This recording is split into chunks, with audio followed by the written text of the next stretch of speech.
Are you preparing for PySpark interview questions in 2025? And you need latest interview questions for 2025 that consist your all the conceptual PySpark questions plus PySpark coding questions as well to ace the technical interview rounds in 2025.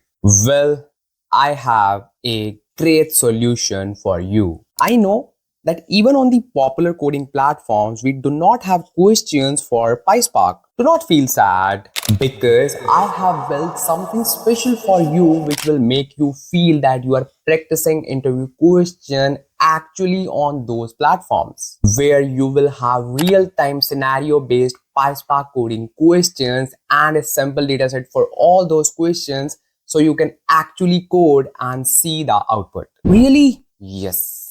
Not only this, I will also provide all the latest PySpark conceptual questions for 2025, including all the latest updates in the world of PySpark. And I will explain all the solutions in detail so that you can confidently answer those questions in the interview and just get placed. I have spent so much of time to actually create this solution so that you do not need to pay to all those platforms. So just hit that subscribe button and just make this video viral. So buckle up because it's time to actually solve the questions, the real questions. Let's go.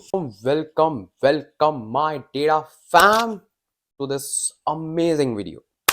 So let me tell you first.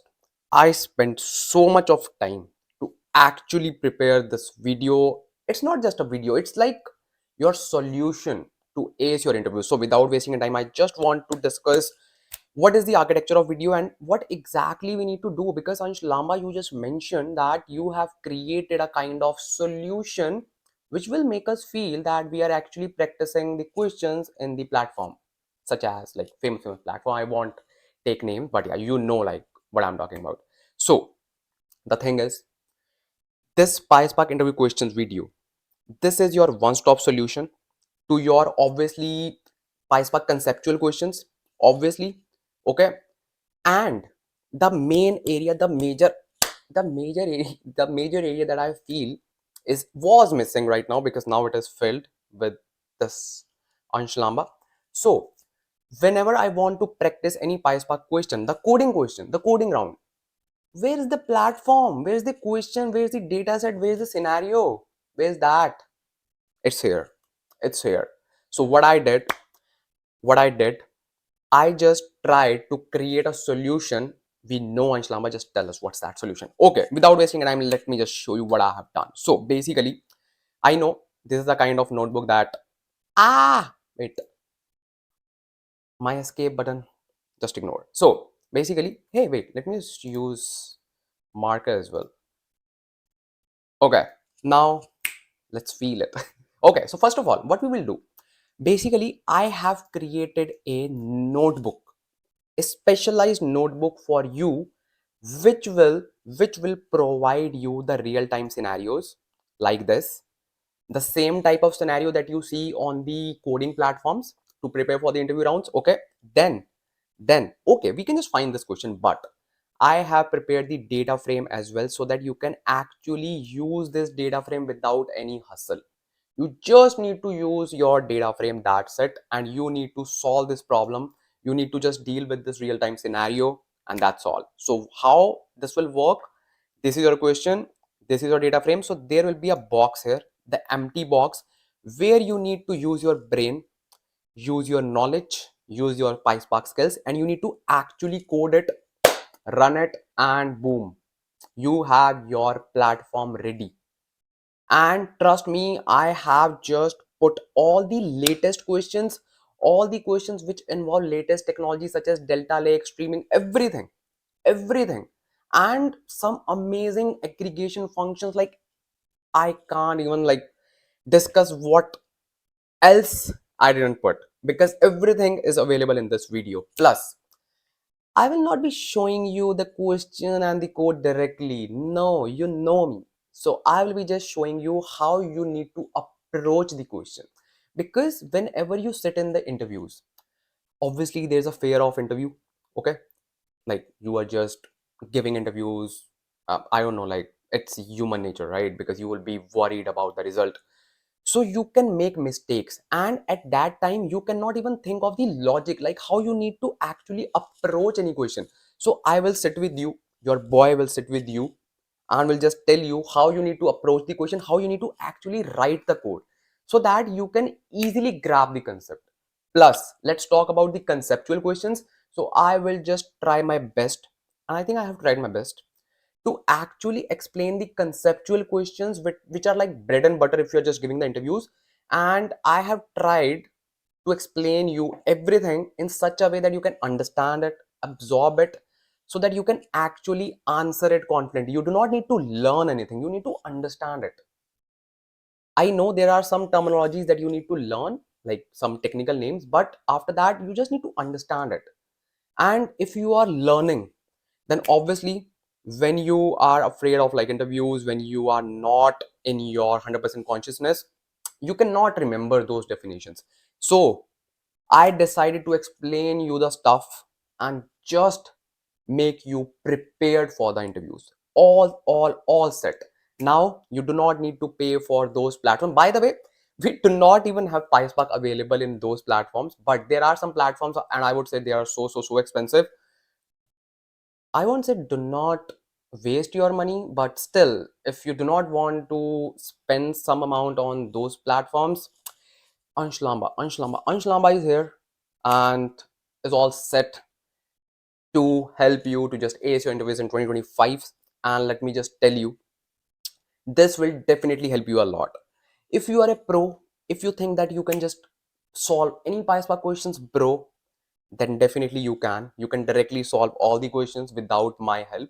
But if you feel stuck, if you feel that okay, what can be the possible solution, you can definitely refer my solution, like how I am approaching. But I am making this video for most of the people who are not like pro like you. We are like normal human beings who need to just practice, who need to feel sure before the interviews. We are normal human beings. I know there are some people who are like, bro, like we know everything, bro, we do not need you. Okay, no worries, no worries, no worries. All sorted, all sorted, all sorted.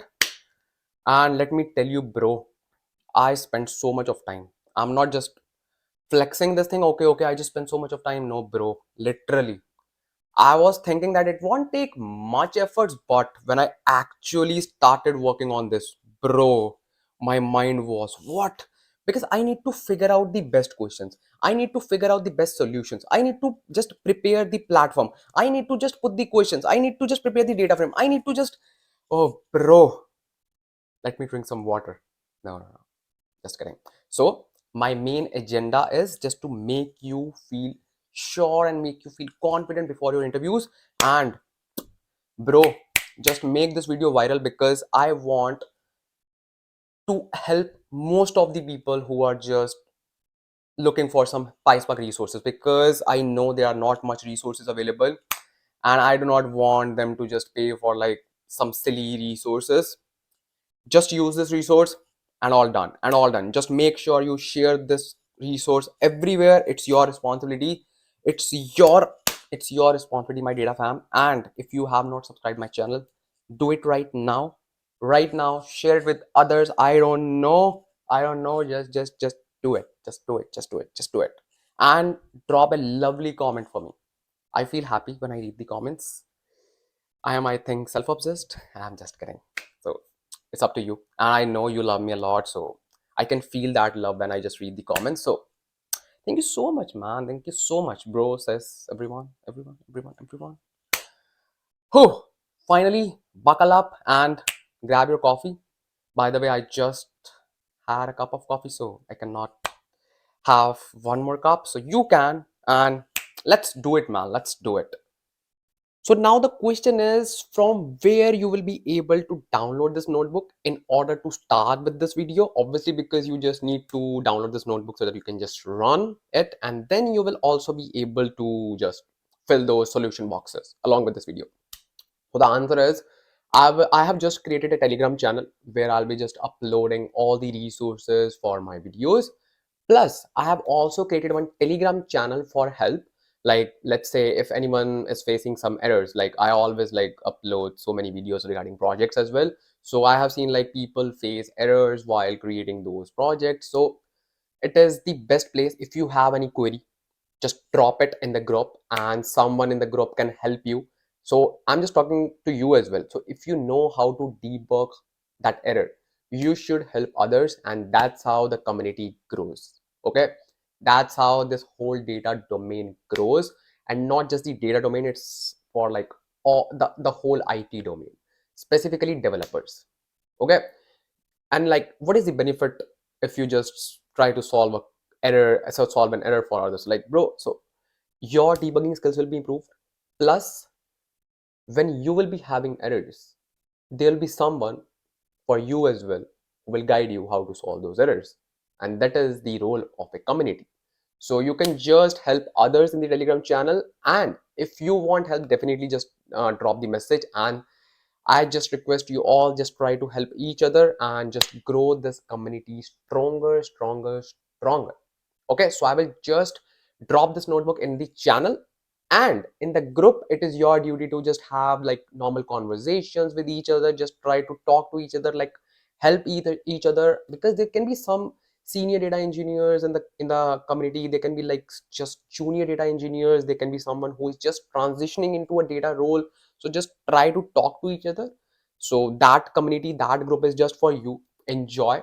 And obviously I will try my best to just contribute in that particular conversation. And one more thing, so why this channel is so important. So I have decided to come live, I think at least once a month. Okay, so I will just try my best, where we will be having just like normal chit chat and obviously some discussions in the world of data engineering. Plus I will just try to prepare some special mini project where we can just build in like 1 to 2 hours in the live, or let's say a hot topic that we should discuss. So that channel is for you. So you can just find this notebook in that particular channel as well. And plus make sure that you are an active contributor in that group as well. So there'll be like 2 links in the description, so just make sure you check both the links. Now what is the prerequisite to start this video?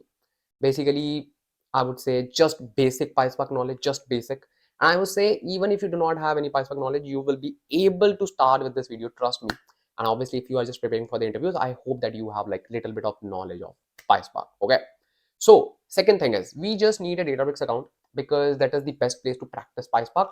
So I will just show you how you can just create a free Databricks account. We will be using a community edition account, and then you can just upload my notebook there. And then finally, let's get started with this video, and finally complete all the questions and feel confident and grab the offer. And do not forget to say thank to me on,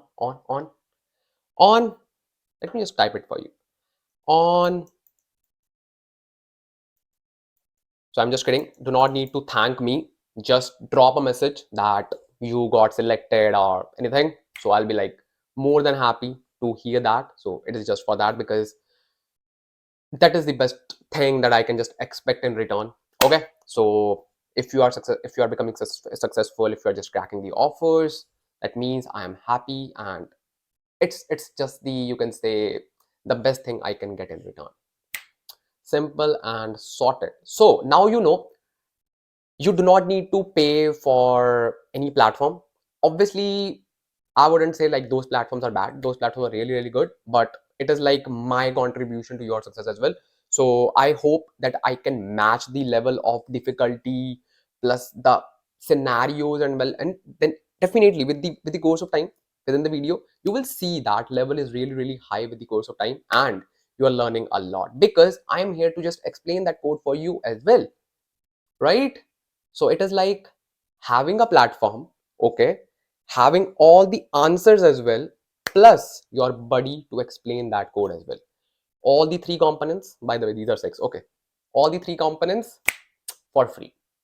For free? Yeah, for free. Enjoy, grow, and love me a lot. Just kidding. Okay, so let's get started with this video, because I'm really excited to cover all the questions. Let's go. So in order to create a free Databricks account, we will be creating a Databricks Community Edition account, which is the best form of Databricks account available, in which just we can just run our PySpark code and do a lot of stuff in the world of Databricks. So let's quickly create a free Databricks Community Edition account. So just go on Google and just type Databricks Community Edition. Then obviously you will see a lot of links. Okay, so just try to find this one, Databricks Community Edition login, or sign up for Databricks Community Edition. So let's click on this sign up page. Then obviously it will just take you to this page where you can just log into your Databricks account. If you already have one, like maybe you can have an instance in your cloud, but not worry, we are not using that. So simply click on try Databricks, and then you will see this for personal use or for professional use. So we'll simply pick for personal use because we are creating a community edition account. We are not creating a Databricks account with cloud. Okay, simply pick get community edition.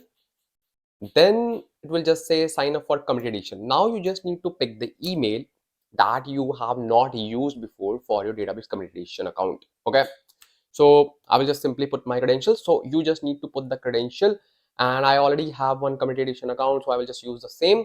In your case, when you will be just putting your email ID, it will just send an OTP to your email. Then you just need to put that email ID here, and once it is done, then obviously just continue, just click on continue with email. Okay, then once you have created your account, you simply need to just go on Google again and just add the sign in as suffix so that you can just click on the sign in page, or I think it will just directly take you to the sign in page, but I'm just telling you for your future login. So simply click on this login button because this time we just need to sign in instead of sign up. Okay, so simply use the same email ID that you have used while creating your Database Community Edition. Okay, so this is your Databricks Community Edition workspace, and I know if you are already familiar with Databricks, it looks almost the same. Yeah, because that's why we just use it just for the sake of practice, and when we do not want to spend money while just practicing mainly the PySpark. So that is, I think, the best thing that you can do while just practicing your PySpark code, where you do not need to actually access the data stored in the cloud. You are just practicing, and obviously while you are preparing for the interviews, that is the best thing that you can use for your PySpark interviews. And obviously you would be familiar with Databricks, like what are the notebooks, because that's why you are just going for your PySpark interviews. Obviously Ansh, obviously. So just click on this workspace. So we'll quickly create a workspace, and just ignore my existing workspaces. So I will simply click on this folder button. So let's say PySpark interview. Then after creating this folder, now you just need to click on this folder, and now obviously you will be using my notebook in which I have just put all the questions so that you can just easily run the data frames for those questions and just see the questions in sequence. So it will save a lot of time for you. You do not need to just manually create the data frame again and again, because obviously you are preparing for your interviews and it's very precious time, and you do not, like, you cannot afford to just waste your time in just creating your those data frames again and again. So now you just need to download this notebook, and you already know like from where you can just find this notebook. So simply go to these three dots and just click on this import button. So now you just need to upload that notebook that you have downloaded from my channel, and simply click on this browse button, and just you can just pick that notebook from your PC. So what's up, my data fam? All set, bro, all set. Okay, first of all, after attaching this notebook, okay, first of all, remember you need to just turn on this cluster. So if you are new, just simply click on this drop down, because it can be the scenario like you have not used Databricks earlier. It's fine, bro. It's fine. So just click on this drop down, and then you will see create new resource if you have not turned on your cluster yet. So simply click on create new resource, and it will just create a new resource for free. It is basically a node, a machine which is running for you to run your Spark code, and it's just a basic machine, and obviously it is for free. So enjoy, bro, enjoy. First of all, as we can see that it is our question. So the question says, while ingesting customer data from an external source, you notice duplicate entries. Okay, and this is the very common scenario that everyone faces. Yeah, everyone faces. Okay, So how would you remove duplicates and retain only the latest entry based on a timestamp column? Because obviously where a record is coming, just try to understand the scenario, because I'll be explaining the scenario in detail so that you do not need to spend time during your interviews, because scenarios can be different, like the language for the scenarios can be different, but hopefully scenarios will be like this. Obviously there'll be a scenario for like removing duplicates, but the overall, the generic scenario, the fundamental of that scenario will be the same, like removing duplicates. Okay, so I will just try my best to just explain you the scenario, because I want, if you are spending your time, like if you're spending few hours on this video, I want you to learn the maximum of it. And after watching this video, you do not need to go anywhere else, bro. Just sit in the interviews and say, ask me any question, because I have prepared all the questions from Ansh Lamba's channel. No, do not say like this. Okay, maybe interviewers maybe interviewer would have already prepared some questions from my video, so it will be like cherry on the cake. It will be like cherry on the cake, and you can just communicate with each other like we are then Ansh Lamba's data fam. Just kidding, just kidding.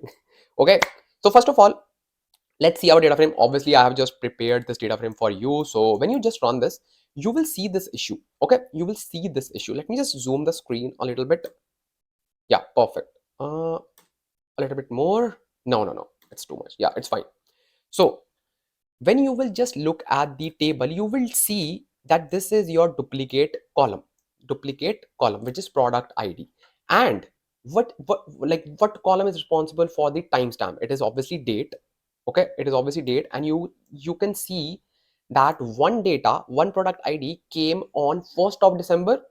The second ID came on 2nd of December. So what the question is saying, like before even writing the code, make sure that you have understood all the points, because obviously you will not get the second chance when you will be just writing the code in front of the interviewer, because some interviews can be based on the screening rounds, like some software will be just running your code and it can just say, hey, this is not the output, this is not right.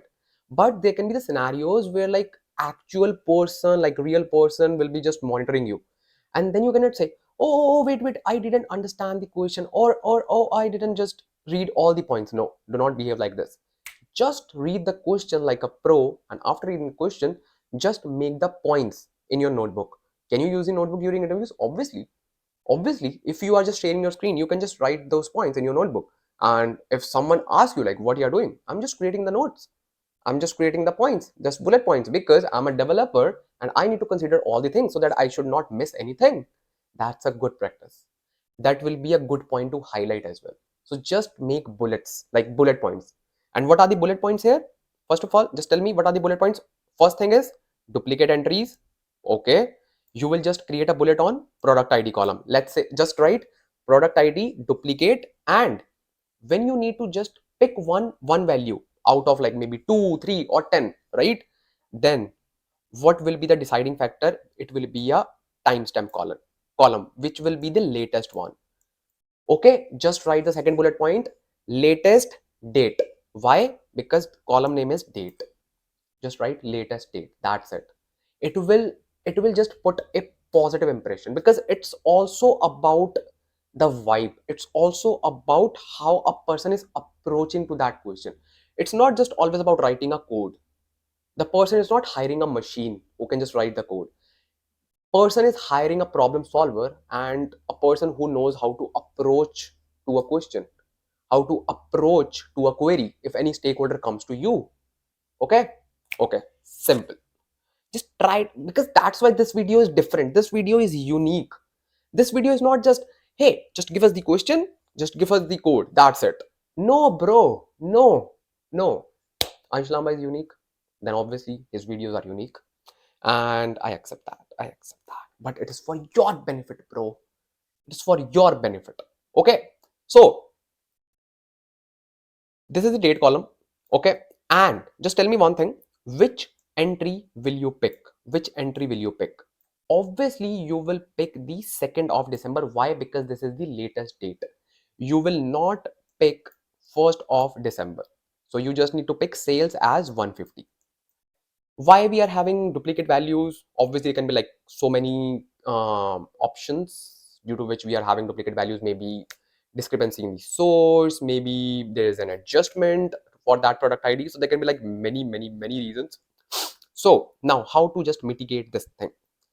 First of all, if you are an efficient data engineer, or if you're just applying for a role, so it will be a quick test for you as well, and I will just explain this thing only for this question, and then I will only apply those things in all the questions. Do not ask me like, hey, this was not given in the question, hey, this was not given in the question, why you are just doing this? Because I know this thing is really important, and this is the time to discuss it. If you will, if you will just see at this column, what is the data type of this column? What is the data type? It's string, right? Let me just zoom it a little bit. Let me just zoom it. Yep, perfect. 100%. Yep, perfect. Just go away, man. Okay, it will be faded. Okay, so what is the data type of this column? It's string, right? It is string. So first we need to cast this string data type into a date data type, then only we can approach. So this will be a quick test for you. Before even approaching to a solution, are you just looking at the schema? Are you just looking at the data frame? Because this is important, right? This is important, and then only you can actually proceed. So these are some things that you should always consider. Okay, all the things will not be mentioned in the question. Why? Bro, they are hiring a person, they are hiring for a person who will be a data engineer, obviously. And what will be the roles and responsibilities for that data engineer? That data engineer will be receiving questions, queries, problems from the stakeholders, from the non-tech people, non-tech people, right? Like managers, or let's say team leads, or anyone. So will you just say, hey, I didn't write the code because you didn't put that this date column is in the string format, and this date format is not in the this date column is not in the date format? Will you say this? Will you say this? You are a developer, you need to just take care of everything. They will just provide you the problem. Hey data engineer, hey XYZ data engineer, we are having duplicates. Okay, you just need to remove the duplicates, and in order to pick the one value, you can just decide on the date column, which is just providing you the dates. So just pick the latest date. That's it. They will not just give you the all the information. Okay. So first of all, how we can just approach to this question? So I will simply say casting it. So I will simply say hashtag casting date column from string to date format. Okay. Then I can simply say df equals df dot. How we can just cast a column? Oh, wait. If you're new to my channel, if you're new, because my data fam knows knows about everything, knows everything about me. Okay, so if you're new to this channel, I have created a dedicated I think 6 hours long video just on PySpark. And yes, this is the video that is coming on the screen. This video has covered all the questions, not the questions, like all the functions which are required, or like which you should know if you're just sitting for the interviews, because you could have used any function for like any question, right? So if you have not watched that video, just make sure after completing all these questions, just mark down which questions you were not able to solve. Okay, before reattempting to those questions, just watch that video first, and then just give it a second try, right? If you are able to just solve all the questions here, still make sure you watch that video for after this video. Okay, and if you are a beginner, if you are a beginner if you are a beginner, if you are a beginner, okay, then it is your responsibility. After watching this video, just make sure you watch that video as well, because I know this video will be like covering almost everything. But if you are dedicated, if you are the person who is like, I want to cover this thing and this thing and this thing, I do not want to leave anything. Because if you're just appearing, or if, let's say if you're just trying to grab that goal that you have made, right, you should not leave anything, right? So that video is also for you. Just make sure you watch that video after watching this video. So just save this video, like this video, so that it can directly go to your liked videos. If you will say, hey, why you're promoting it, like why we should just like it, okay, just click on that save button so that it can just go to your library. Okay, then you can just like it, because I I believe that you will love that video. Okay, so first of all, let's cast the column, because obviously we will not be discussing like how we should just cast the column, because I know like you know all these things, like basic things. Then we are approaching PySpark questions, and I know who are like pro, we know everything, bro. Hold on, I know you know everything. We need to just make sure that everyone is on the same page. Okay, so all these information is also important for those who are growing, who are not pro like you. Okay, so make sure you respect that, like those people as well. Very good. I know maximum of my, like not maximum, like all of my data community is very good. I'm just talking about some new people who are like, who is this guy and why this is like so talkative and all. Can't help, bro. So, and don't worry, just spend some time with me. You will just fall in love with my videos, not with me. Don't worry. I am very boring person, bro, in real life. Trust me, trust me, trust me. I'm the most boring person you will ever meet. Most boring, most boring. Trust me, and most annoying. Do not fall in love with me. Just fall in love with my videos. That's it. So now, first of all, let's cast this column quickly. Okay, df dot with column. Oh, very good, very good. Before even start building anything, we should first import all the libraries. Perfect. So this is also your task. So I will just create this box even here so that you can just start this questions, and you will be having all the libraries imported. But this is a tip for you. Always make sure that you are importing all the libraries. Okay, from PySpark.SQL.functions. So I will import all the functions because I do not want to just import every single function again and again. No, no, no, no, no, no, no, no, no, no, no, no. From PySpark.SQL.types. Okay, types. Import asterisk. Run this. Perfect. Got it. Now we can just use column. df dot with column. Why it is not giving me the recommendation for column? Why? Oh, because this is not a paid version. In the paid version, it just writes a code for us. That's why I didn't pick the paid version, because it just writes a code for us. I don't want that. I don't want that. So df dot with column. What is the column name? It is date. Okay. Then we just need to say what function that we need to apply. We need to apply column date dot cast, and we need to pick date type. Date type is the API available in the PySpark.SQL.functions. Okay, so simple, it is done. Now we have just converted its type to date from a text from string. Okay, simple date type. Then there's like another function as well that you can use. I can just show you. It's up to you which you want to use. So df equals df dot with column, and then you will simply say date, and then you just need to pick to date. Why it is not giving me the recommendation? Why? Is it a real test? I think so. So to date, then we just simply need to pick the column. Who is texting me, bro? Column and then date. So it will also work. So I can just comment it down. I can just comment it. So this is just converted to date. Okay, or I can simply remove it, bro. One thing is fine. I just wanted to show you. So now this is fine.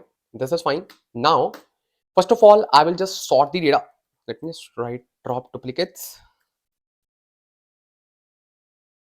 Okay, so now what I will do, I will first of all sort the data.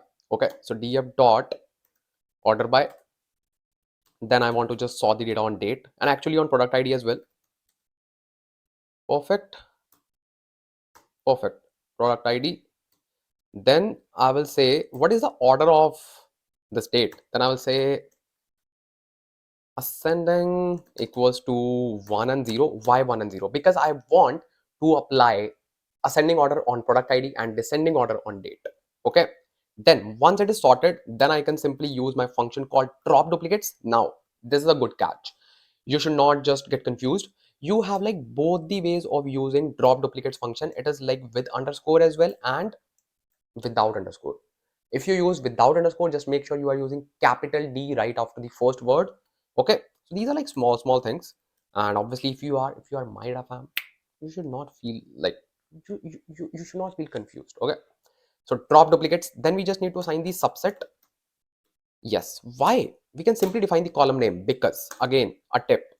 Let's say in the question interview asks you, like, you have like multiple questions, like not multiple question, like you may be encountered with the question in which we have like multiple columns which have like duplicates, or you need to decide on multiple columns. So in that scenario, you just need to put all the columns in that. So that's why I personally always use subset. That's easy to remember as well. Subset equals product ID. Okay, then you can simply say display dot display, and then your data is ready, in which duplicates are removed, and data is based on the latest date as well. Sorted. Now let's jump on the question 2.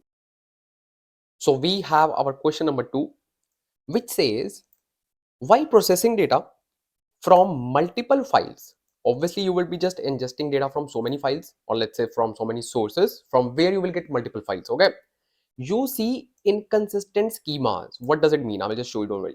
You need to merge them into a single data frame. How would you handle this inconsistency in PySpark? So just have this idea in your mind. So let's say this is your source, this is your source, this is your source, and from where you are just getting few columns, let's say 3 columns, and from here you're just getting 4 columns, and let's say from here you're getting just 2 columns. Okay, but you just need to create only one data frame for all these sources. That is the requirement. How you can just do that? So for that, you just need to keep one thing in mind. Let's say you will create, for obviously for this we do not have any data frame, you need to just refer to an imaginary data frame, obviously, because you are just pulling the data from the source.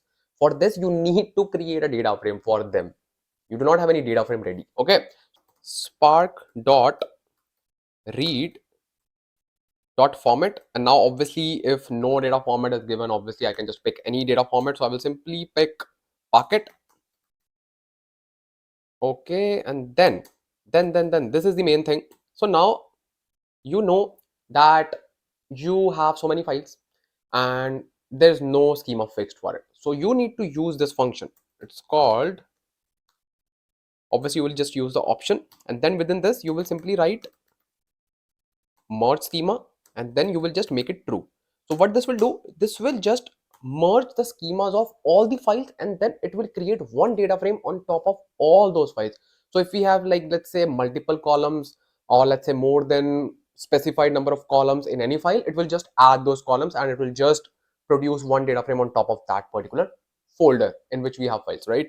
So then everything is fine. Then we can simply say dot load, and I can just use location that I always use if I'm just working with Azure.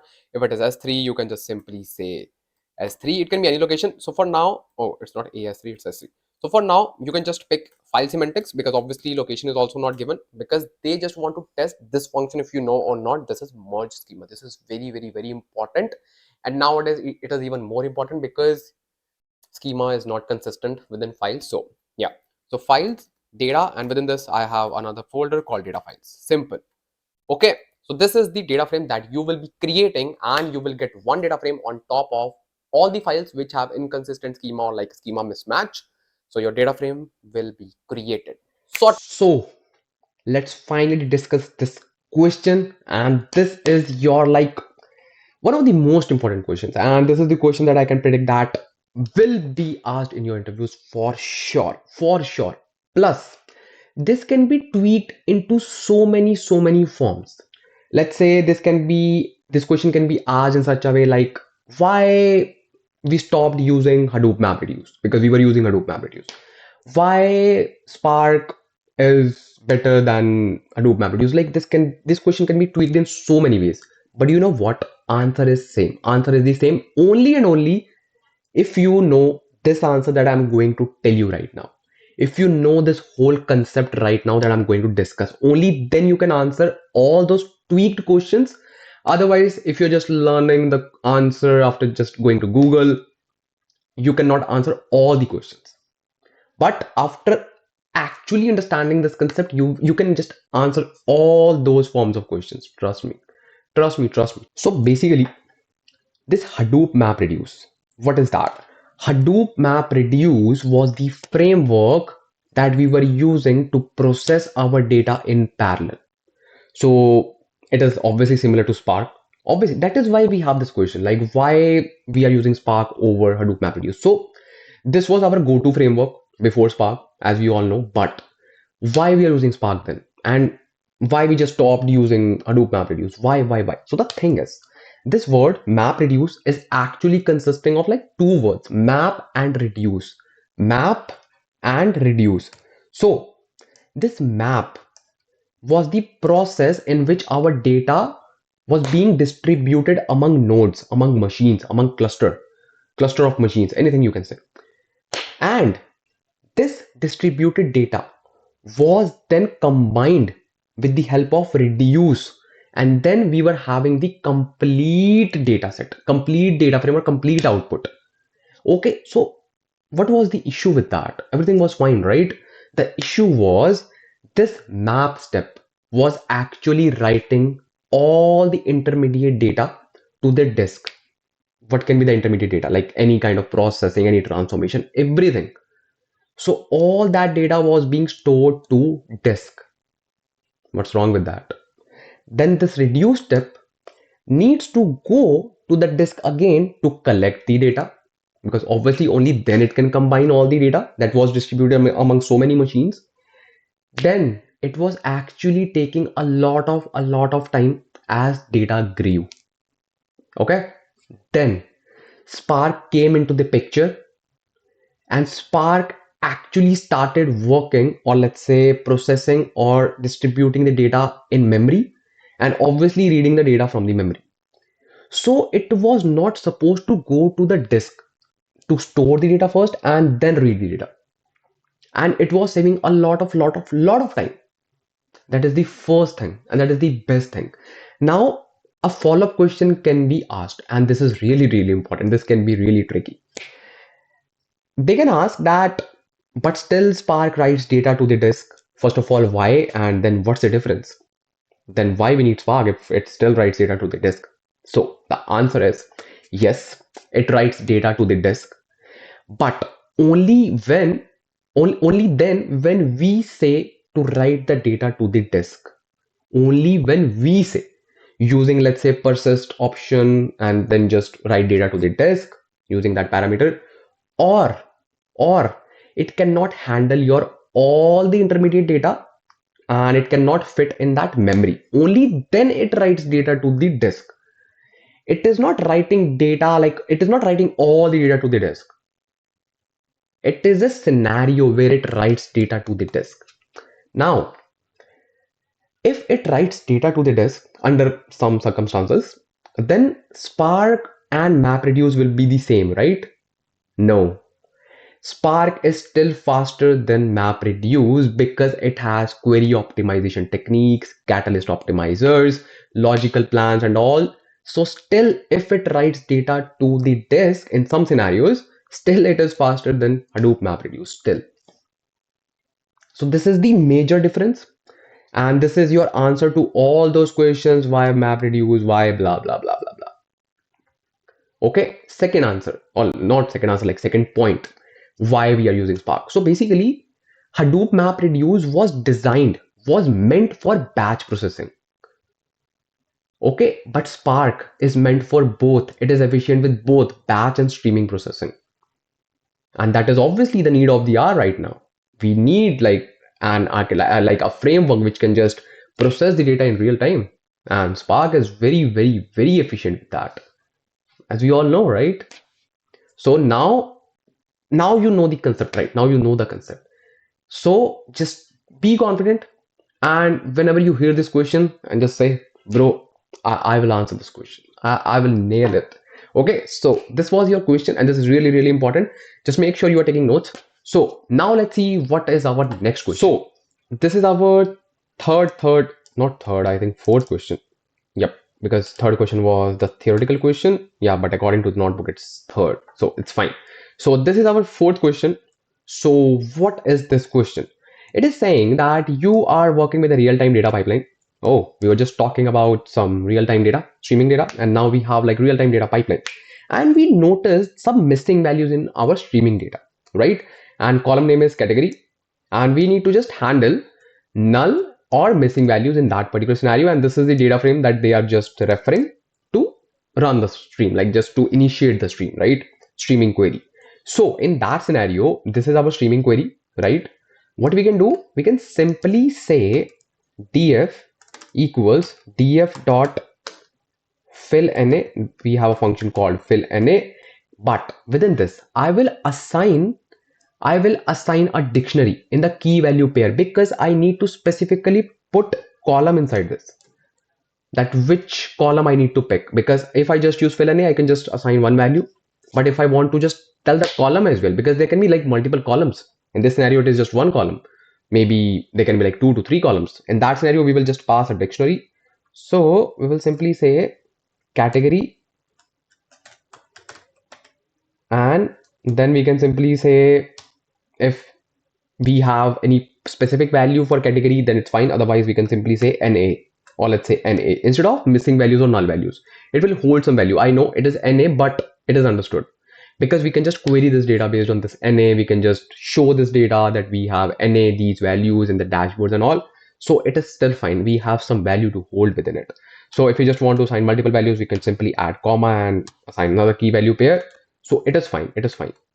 So this is your code for this question, and this was really easy, I know, but the catch was this thing, because they can just ask you to just put more and more columns. So this was for it.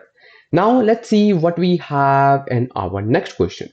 So here we have our next question, where you need to calculate total number of actions performed by a user in a system. Okay, and how would you calculate just top 5 most active user based on this information? So how our data frame looks like. So this is our data frame where we have user ID and where we have actions. And obviously we need to just first find the total number of actions per user. As you can see, we have multiple users, user 2. So this table can go on. Then we have like total actions. So first of all, we need to find total actions performed by users, and on top of it we need to just find top 5. Okay, just top 5. So how we can just do it? It is very simple. So let me just write code for you. So we'll simply say df equals df dot group by. So we'll be using group by function, and we need to apply group by based on the user ID. Okay, then what we need to perform? We need to perform aggregation using obviously sum function, and we need to find sum of actions column. Perfect. And then obviously I will use an alias. For being an efficient data engineer, you should also use alias whenever you are writing SQL query, whenever you're just doing any aggregation. It shows that you're professional.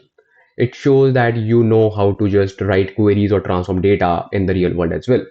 Obviously you cannot just leave your aggregation without an alias, right? So I will simply say total actions. Okay, and then once it is aggregated, what I will do, I will just apply an order by command based on the number of action, based on the total actions. Okay, so we'll simply say order by on total actions. Why? Because we just need to fetch the users with the maximum your actions. Okay, then it is saying we just need the top 5, just top 5. So we can just use a limit function, and then we can just say limit 5. That's it.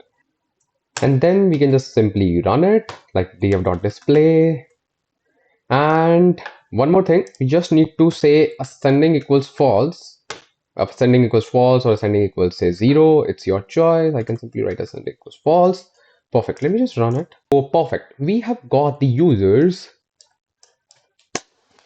in the descending order, and obviously user 2 has 11 actions, the top one, user 4 10, user 1 5, user 3 2, and obviously we just have 4 users, so it just gave us all the records. But obviously if we have more users, we can just get just top 5. So it makes sense, right? You can just see the data.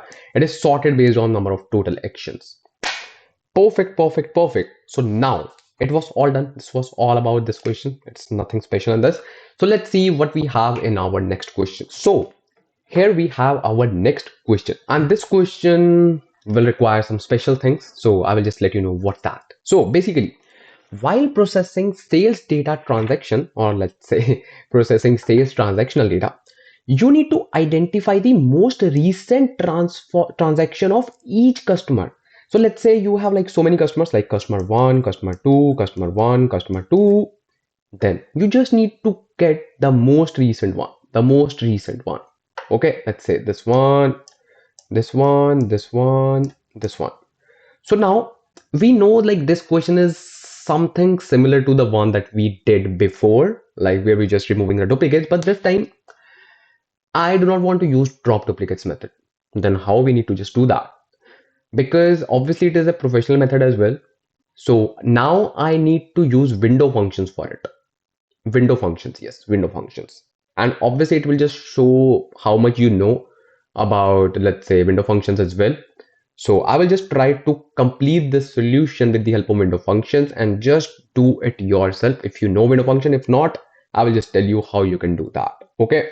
So first of all, obviously it's a quick test for you. What we will do, the first thing, obviously convert this to date.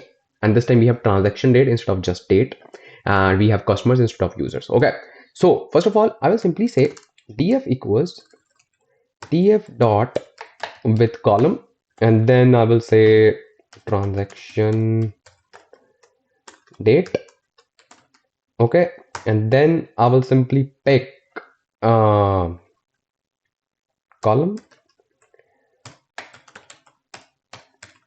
transaction date dot cast. Okay, and this time it will be date type. Let's use this thing because previously we used to date, so it's fine. Okay, so now is the thing. So what we need to do, first of all, we need to just pick the customer with the recent transaction date, just recent transaction date, and without drop duplicates, without. Now you will say, will you get the codes like you need to just use this without duplicates, or will you get the codes like approach this question with the help of window functions? Yes, yes, yes. If they want to just test your skills, they can just definitely mention, they will mention, trust me. Window functions are really, really important, and window functions like the bread and butter for like if you know SQL. So window functions definitely will be involved. So they can just mention this thing. So that's why it's my duty to just write the code for you using window functions as well. So first of all, how we need to just do this. So basically, I will use a function called row number. Okay, row number, or let's say I will use the function called dense rank. Okay, so what I will do, I will just rank the customers based on the transactional date, and I will create a new column called flag. Okay, let's say this is flag, and this will give the ranking to each customer based on the transaction date. So this will get the ranking 1, this will get the ranking 2. Obviously we need to just sort the latest one, so this will get the ranking 2 and this will get the ranking 1. And then I will just filter all the records based on flag equals to 1. Let's do it, bro, let's do it. So this column is obviously typecasted, so I do not need to run because I know it will run fine. If I will see some errors, I will just correct it. Don't wait, because we are just developing the code and we are not testing the cast thing. We can just test it. Okay, so now the thing is, we will simply say df equals df dot with column. So I will simply create a new column called flag. Okay, and this will be a dense rank function over what, over window dot, don't worry, I just need to import window library. I will just import it, don't worry. Window dot partition by customer ID. Okay, and then I need to sort my data based on transaction date. Perfect. And I just need to sort this data in descending order, so I will simply say DESC. So now my data frame is sorted, right? So now what I can do, I will simply pick, I can see red mark here. Okay, are we missing some column? Yeah, so it is fine. So now what we need to do, our data frame is ready, like df is ready, but now we need to just filter dot filter, and then what we need to filter, we need to say column of flag just equals to 1. That's it, because that's we want. And we will simply say df dot display, and before running this I can simply say from PySpark. By the way, this can be your another question, like, and this maybe this will be not written, but this will be tested, like this can just test your knowledge. So this can just say, do you actually know which library to import to use window function? So it's PySpark.sql.window with w in lowercase. Then we will say import window with w in capital, like in uppercase. So I will simply run this and let's see what we get. So perfect. I just got all the latest version, and this column is just for your reference so that you can see that this is the first value. This is the first value that we have brought. And just to confirm, I should see customer 1 with sales 200 based on the data. Customer 1 with sales 200. Perfect. This is the latest sales based on the latest data, and customer 2 with 250. So this way you can just use window functions, and you can just work with scenarios where you just need to rank the data set, rank the data frame, and then you just need to filter a specific value. Why I use this function? Do you know why? And why this is very much in demand when they want to ask this question? So the thing is, if we do not want to, let's say, if I'm not using drop duplicate, there's a reason behind it. Obviously, if it is written in the question, then we have to use it. But if we want to find, let's say, customer ID with customer sales and their third transaction date, maybe this can be the scenario. But at that time, how you will just eliminate the duplicate based on that third date? Obviously there are workarounds, but then it will be such a long transformation. But with the help of window function, these are basically the function in which we apply transformation on a row level. So this can help us to actually give us the right index. Either it's 3, either it's 4, either it's 5, 6, 7, 8, 9, any index. We can just get the sales of a customer, let's say third sale, fourth sale, fifth sale, second sale, any sale. Okay. Okay. But with the help of other thing, we can either get like minimum or maximum, like first and last. That's it. That's it. We cannot play much with indexing. But this is the key. This is the key. So by learning this solution, now you know you can just work with any question that requires indexing, that requires, you can say, ranking. Okay.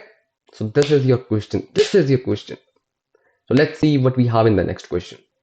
So now let's look at our next question, and it is, you need to identify customers who haven't made any purchases in the last 30 days. So basically we need to just apply a filter. But if we just look at the data set, we have like customers obviously and their last purchase date, but we just need to filter those customers who haven't made any purchase in the last 30 days. That means if I just make the bullet points that I always say, first of all, we need to just compare the data with the current date. Okay, like the recent one, like the date, like the today's date. Then we need to also make sure that it should be greater than 30. These two should be the bullet points, right? So how we can just do that? So I will simply first of all convert this date into date type. Okay, so I will simply say df equals df dot with column, and it says last purchase date. Okay, then obviously first we need to just cast it. So now we will simply say to date. Okay, and then we can just say last purchase date. So this will be just converted into the date format. Perfect. Now what we will do? We'll simply say df equals df dot with column. Okay, so basically we will just create a new column in which we will just mention the number of days, like the difference between today and the last purchase date. We will definitely want to see like what is the difference. then only we can just apply a filter, right? First we need to just get the difference. So you need to just approach the question in the form of steps, that how you need to just do it. So if you want to just figure out, okay, I just want those users which have the difference of greater than 30. First you need to just have that difference, like what is the difference. So for that I will simply say uh, gap, let's say. Okay, so I'll simply use a function called date difference. It's called date diff, or let's say date diff. I think it's date diff, yeah. So date difference, then we need to just provide the start date and end date. So start date can obviously, like the end date can obviously be the today's date. So we will simply say current, and then what will be the start date? Start date will obviously be the last purchase date. Okay, last purchase date. Okay, done. Now it will just give me the gap. Okay, then what I just need to do, then I will just apply the filter dot filter. Okay, and then I will say column of gap greater than 30. So then I can say df dot display. Perfect. Let's see what we have. So perfect, we just got two customers because the gap is like more than 30 days, and one is for like 40 days, second is for like 45 days. So this is the thing. And if you just validate the data, that makes sense, because one user last purchase date was like 1st of December 2025. Okay, so he has just made the purchase in the future. Okay, so I think I just mentioned 12 instead of just putting 01. So it's fine, because we can have the data for the future as well. So obviously if you're just dealing with finance data where we have the future date, so it is fine, it is possible, no need to worry. So now let's see what we have in the next question. So it's time to cover some questions related to text plus array. It's a combination of both. So basically this is your question in which it is written that while analyzing customer reviews. So obviously if you're just working in an organization, most probably you will be just working with customers data as well, because obviously customers are everywhere. So obviously in order to actually review their reviews, okay, makes sense, you need to identify the most frequently used words, and this can be used by data scientists as well, right? And just forget about data scientist, be a data engineer, and this is the requirement and you need to fulfill it. Yes, there can be a scenario where you will be asked by a data scientist to actually complete this request. Then how you can just do it and how our data frame looks like. So basically that, man. Okay, so these are my customers, customers 1, customer 2, customer 3. Okay, and these are the feedbacks. I actually want to get the most frequently used words. So in order to actually proceed with this kind of question, or let's say any question related to just you want to categorize the words. So basically what I will be doing and what you should also do. Okay, so this is your column, feedback column, and within this we have so many words: the, product, is, great, and then great again, great, product. So what we will be doing, we will categorize each word and then we can just find the count, and then we can just apply, let's say, order by on that count. Ansh Lamba, you has discussed so many bullet points. So when you will be actually doing it, we can monitor you and we can just see, and meanwhile we can just try solving this question on our own. Perfect, that's perfect. Okay, so what I'll be doing, I will simply use a function called, so I can say df dot with column, yeah. Hold on. So I will simply say feedback. Okay, first of all, what I will do, I will create this text into an array. Simple. So for that I will be using split function. So I will simply say split this feedback column, okay, based on the delimiter, which is space. Then it will just store all these information into a list. Perfect. Now I just want to show you the display, because we need to just apply so many transformation within this code, but you need to understand what I'm actually doing. So in order to do that, I will simply say df.display, because I want you to learn as well, bro. It's not just about learning the code or just remembering the code. No, you should just grasp the knowledge, So as I was saying that this is converted into an array. So now what I can do, I have a list ready. Okay, sorted. I have a list ready. So what I can do in order to just transpose this list into the values, because what I want to do, I want to break this list and I want each and every single value in that column. So for that, I will be using explode column. Explode. Yeah. So explode will just explode the list. Simple as the name suggests. Really, bro, I can just show you. See, I will simply write explode. Then I can encapsulate this whole thing in a parenthesis. Okay. Parenthesis or braces? Braces or curly braces? Okay, round brackets. Simple, simple. Like in coding, we have like so many different kind of brackets and we have so many names. So simply say round brackets. Sorted life. Okay, so this will just explode the value. Now I just want you to see the value. So for that, I will simply rerun this code from here. Why? Because obviously I have already transformed something into df. So now this is the code that it will be running. So now this has transformed the column into individual value. What now I will do, I will simply group my data. Let's say df group. Okay, and I will say df dot group by feedback. Perfect. So it will just group by the word and then I need a count. So I will simply say dot agg count of feedback column. That makes sense because we just need the count, and I can just put the alias as what should be the good alias? The alias can be, let's say, number of times appeared, or let's say count. For now, let me just keep it as count. Word count. It will be a better alias. Because Anshul Lamba, you were just giving us the lecture that you should just choose a good alias. So I accept that. Okay, dot alias word count. Okay, so it will just count the how many times the word has been repeated. Okay, now. What I will see. So I will simply rerun this code from here again. Now I should see df group. Let's see what we have inside this.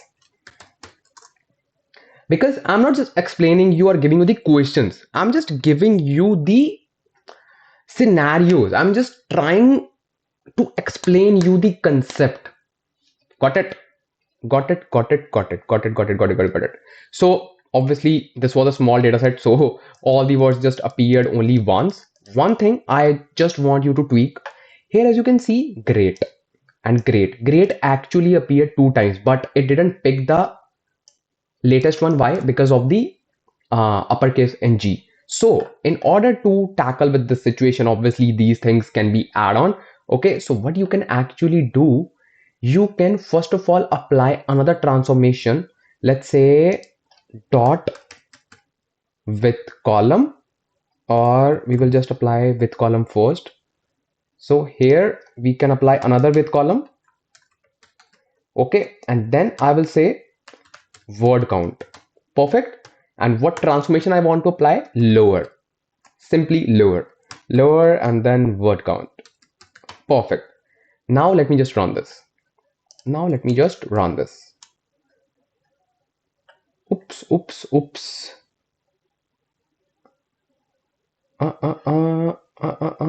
Oh, sorry. I need to just use feedback because it was the previous column. And then we just renamed it. So I just looked at the new dataset instead of previous one. So sorry for that. Do not need to worry. Just rerun this. Just rerun. Perfect. This was the thing that I was talking about. Now, if I just want to sort my data based on the most frequent words, what are the most frequent words? Now, great is the most frequent word in my small data set, right? So these are the scenarios where you can actually play with the word counts, and you can actually use those words while building your, let's say, ML model, or not like you will be building, but you need to just feed the data to the stakeholders, right? So this was really good question, and I hope you also liked it. Now let's see what we have in our next question. Or what's our next question? Let's see. Bro, if you are applying for any financial consultancy company or anything that requires to just deal with some finance data, accounts data, or anything like that, this question is like bread and butter for you. And it's not just about cracking the interviews in the day-to-day activities as well. You have to deal with these kinds of scenarios. What's that? Basically, you need to calculate the cumulative sum. What is that cumulative sum? So obviously I'm not a finance guy. Really? Yeah.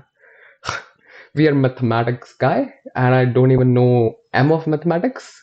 By the way, I scored I think 95 in my 12th in mathematics, so I thought like I'm very good at mathematics. Then I just took bachelor's in mathematics. Then I realized that I was wrong because yeah, I don't want to discuss that, bro. Ansh, forget about that, bro. Forget it. That was the part of like that was the phase of life that is gone. Okay. So you need to just calculate the cumulative sum of sales over time for each period. Wow.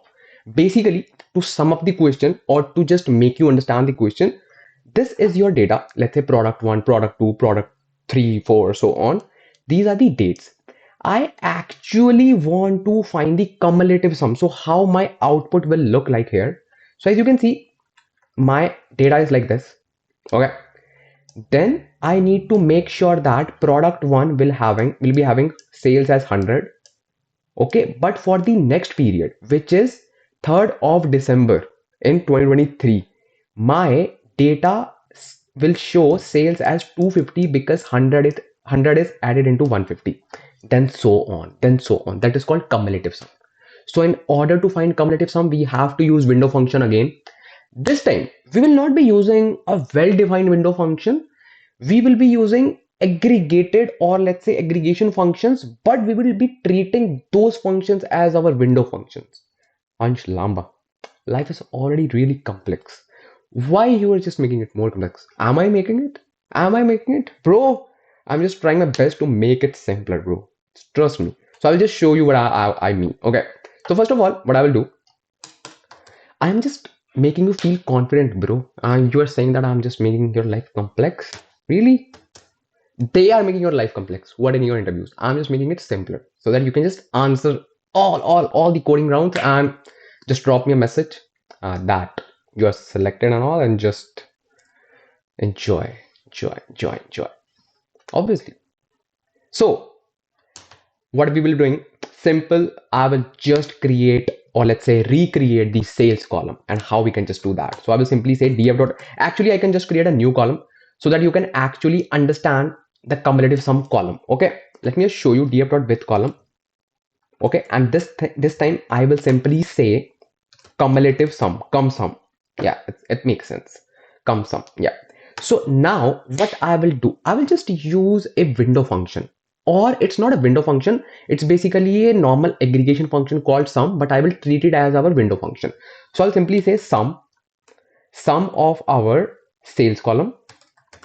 Okay, sorted so far. Okay, so this will just try to find the sum of sales, but we need to find dot over. Then we need to say how we need to just partition the data, how we just need to segregate the data, how we just need to create these slabs. You just need to visualize it, bro. Just visualize it. It's so beautiful. My visualization, like I should not say that, but yeah. So dot over, and then I can simply say after over, I just need to define the, you can say slab, or let's say any kind of partition. So I will simply say window dot partition by, simple, and how we need to partition our data based on product ID. Simple. Then after that, what will be the order of that cumulative sum? It will be date column. Okay, it will be date column. So I will simply say dot order by and then date column. Now it is sorted. Okay, one thing that I just need to do first, that I first need to cast this column, because this column is again in string format. Okay, so df, it will just take few minutes, and now you are just well versed with that. So I'll simply say date to date, perfect, and then date. Perfect. and then I can simply say df again. Now if I just zoom it a little bit, now you should see the code come sum column name sum of sale dot over, because we are just treating it as a window function, because we are just applying row level transformation, right? Row level transformation. Oh my hair, bro. Okay, window dot partition by, then we have just defined that partition column is product ID, then order by is by date, obviously, and by default it will just take ascending order, and in cumulative sum we should always take like cumulative sum as like an ascending order, but it's not a big deal. If we just want to define DESC, we can just say DESC. Not a big deal at all. Now just tell your finance guy that, wait, just hold on, I just hit shift plus enter by mistake. I was supposed to do it like this, and then I wanted to run this. Perfect. So just tell your finance guy that your data is ready, and then just do your finance stuff. No, don't talk to him or her like this, because obviously you need salary, right? Okay. So this is my product ID. Okay, and this is my come sum 100. Then in the next date or period or anything, I will see sum will be cumulatively added. 100, then 150, it will become 250. Common mathematics. Then 200, and then it will become 450, and so on. This is very important question, and obviously you should know how to deal with this. So this was all about this question. Let's see what we have in next question. So in this particular question, we have a special edition. Yeah. So the thing is, we need to work with a data pipeline in which we have some duplicate rows. Bro, there are so many questions in duplicate rows and duplicate data. That is the basic thing. That will be the thing that you will do almost daily to remove duplicates. Why? Because if you know some fundamentals of data warehousing, it can break the whole data warehouse. That is why it is so important to deal with duplicates and just applying as many staging steps as you can before just loading your data into the data warehouse. Simple. Now there's a special addition to this question. What's that? Basically, there's a special requirement by our stakeholder in which stakeholder is saying that you need to remove duplicate rows, but you just need to keep the order as it is. You cannot say just pick the maximum of the value based on date column and just keep it like this. No, I don't care about date column. I do not care about if I'm using maximum date for some values or minimum date for some values. This is my table.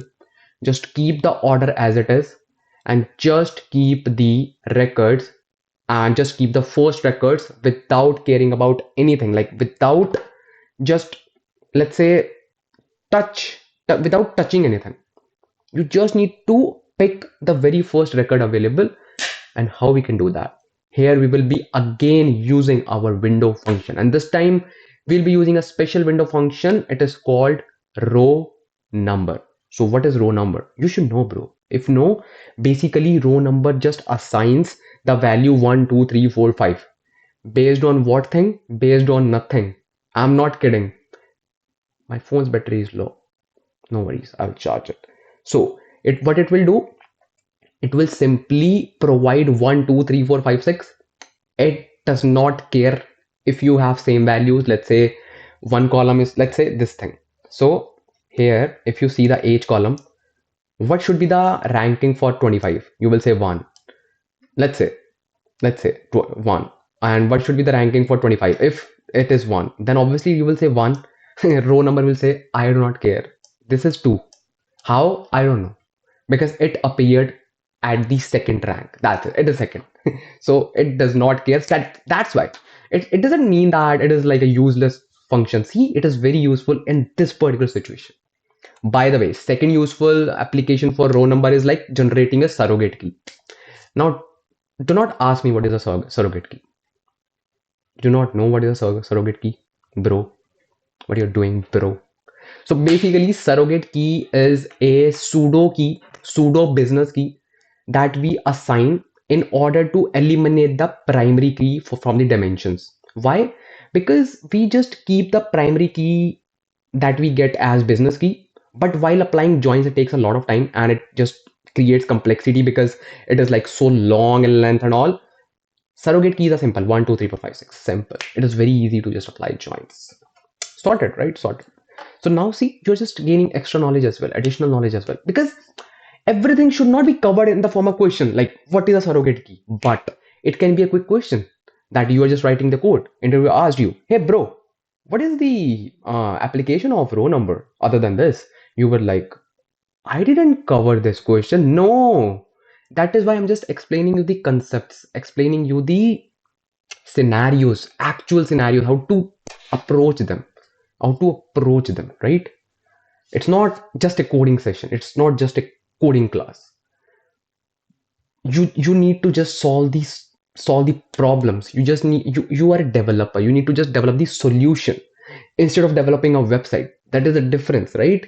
Between a website developer and the data engineer, right?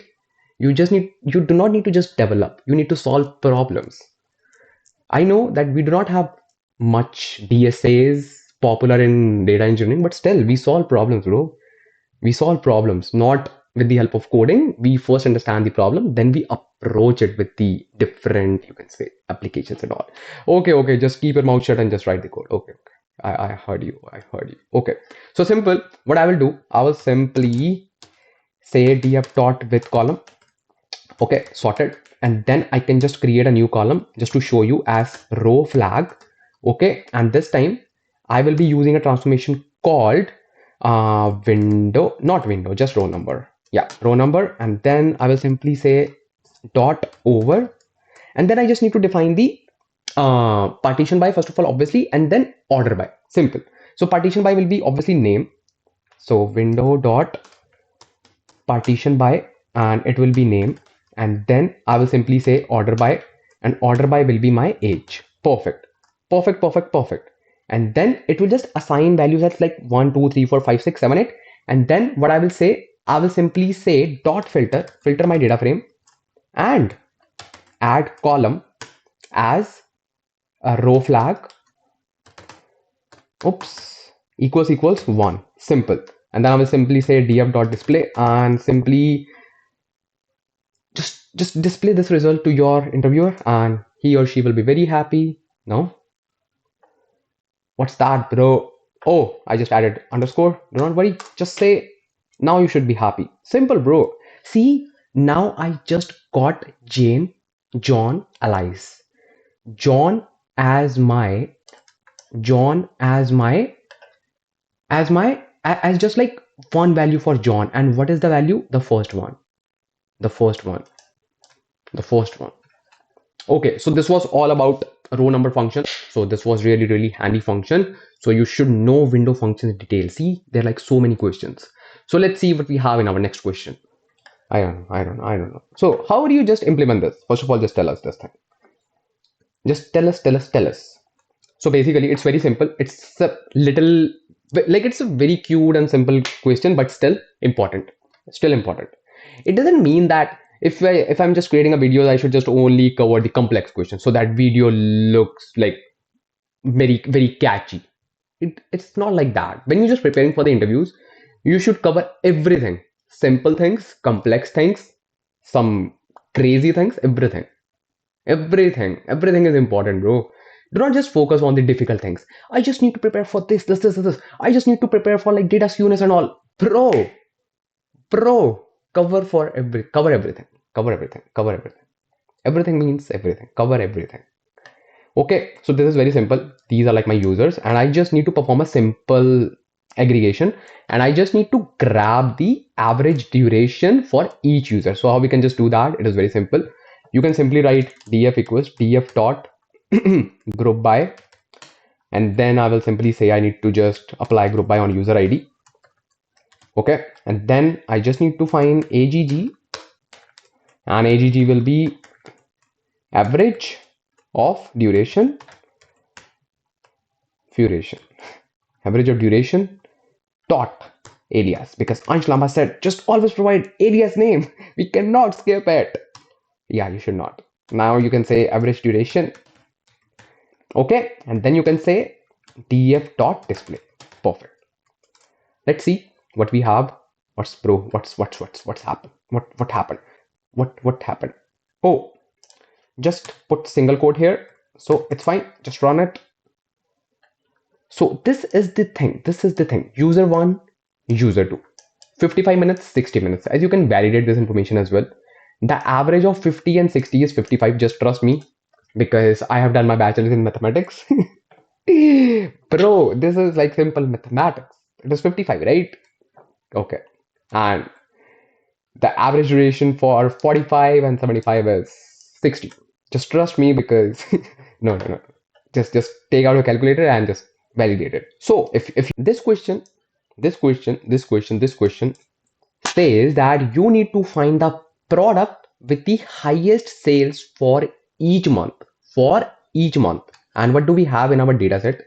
We have product ID, we have date, we have sales. So we need to find which in like, just let's say a month 12. Okay, and then within that we have product, and then we have like sales. So actually we need to apply double aggregation. One is based on date, this one, and second is based on this product ID. So double aggregation. As you can see, you need to find the product with the highest sales for each month. Okay, so for that, how we will be doing it? So just telling you the approach. So let's say in the first month, or let's say on day, we have like two products, product one and product two, and then we have sales as like 100 and 150. Sorted. So what we will be doing, we will just say, and they can be like multiple records as well. This is like a small data set, but they can be like multiple records. So actually we need to apply aggregation on date. So for every month, or let's say for every date, okay, then if we will apply group by on product ID as well, so that we can just find the total sales available. As you can see, we have the sale for next day as well. So we need to find the total sales. We need to first aggregate the data on date and then on product. Then we will just get the maximum product ID from each month. So this is like containing multiple transformations. So let's see how we can approach it. This is really important. Just focus on this part. This is really important. So first of all, I will just convert my date column into date format.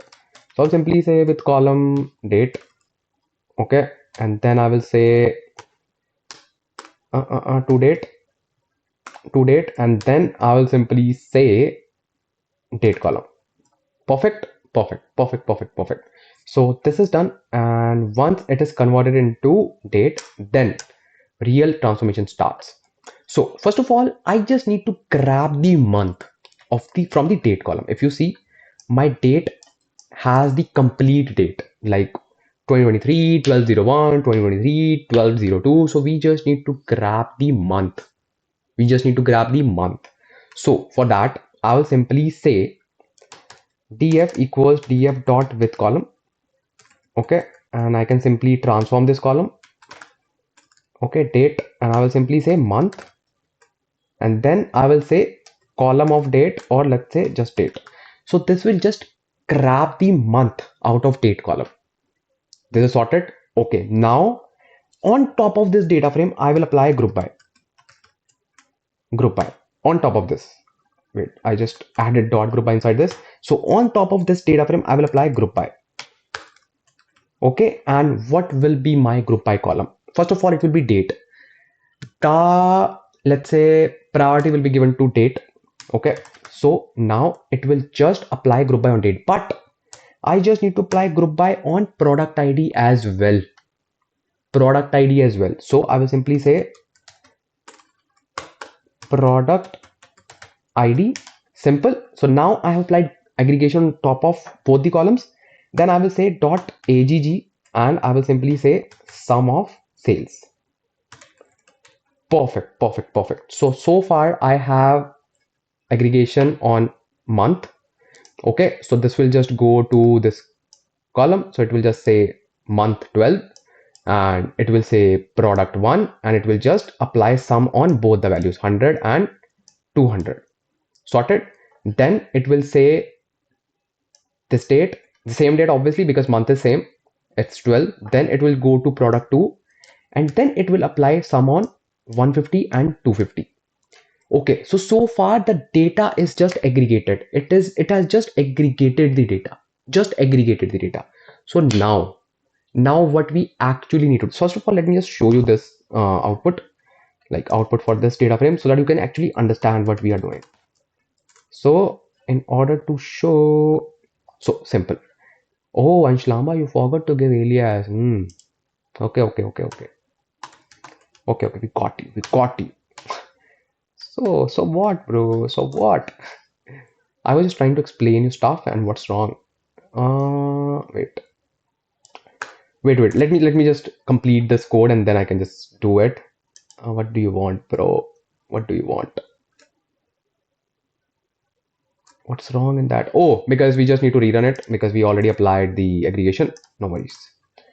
So it is fine. Yeah, simple. So first of all, as you can see, the month is same. Okay, month is same. Product 1, product 2. So this has total sales 300 and 400. Now what we need to actually grab, we need to grab the product with the highest sales for each month. Now on top of it, what we need to do, we will be applying dense rank on what, on sales obviously, but partition by will be on date instead of product ID. And that was the whole catch, or let's say that was the main catch of this question. So what I will do, I will simply say same df equals to df dot with column. Okay, with column, actually not, or yeah, it's same thing, df dot with column, and then I will simply say, let's say ranking. Okay, ranking. Then I will say dense rank. Okay, dense rank, then dot over window dot partition by. Okay, and partition by will be on date. Perfect. Partition by will be on date, and then what will be the order of my ranking? It will be dot order by, and column is, we all know, sum of sales because we didn't rename it. That's fine. Sum of sales, but we need to say first of all column because we need to use dot desc as well. Perfect. Every braces is completed. Perfect. Now it is sorted, right? Now I will say just filter ranking or column of ranking, okay, equals to 1. Now let me just show you. For that we just need to, yeah, again rerun it because we need a fresh df, and let me just rerun it again. What's that mean? Equals, oops, it just removed 1 equals to sign. And what's wrong with this? Actually we just messed up with one, I think, braces, or let's say a parenthesis. So let's say column of sum of sales.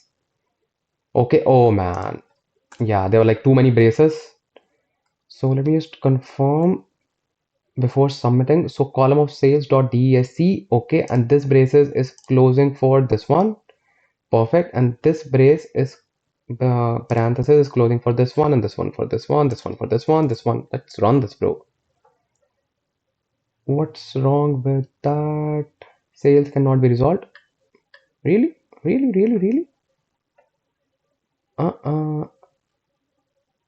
Actually, do we need to again rerun it? Yeah, man. I think just need to again rerun it.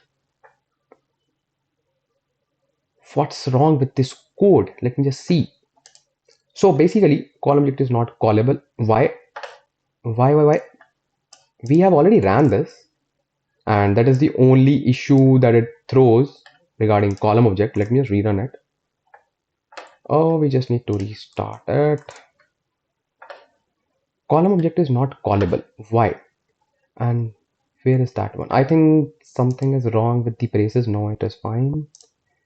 Okay, ranking equals to 1, and then column of this one, filter column of ranking. I think there's something wrong with braces. Let me just check. Wait. I think code is fine. Wait. Code is fine. There's something wrong with indentation because we have just used all the code in single line. I got it. Yeah. So we just need to apply parentheses or braces here. Let me just rerun the code, and now I think it should run fine. Code was fine. It was something wrong with that. Perfect. I knew it.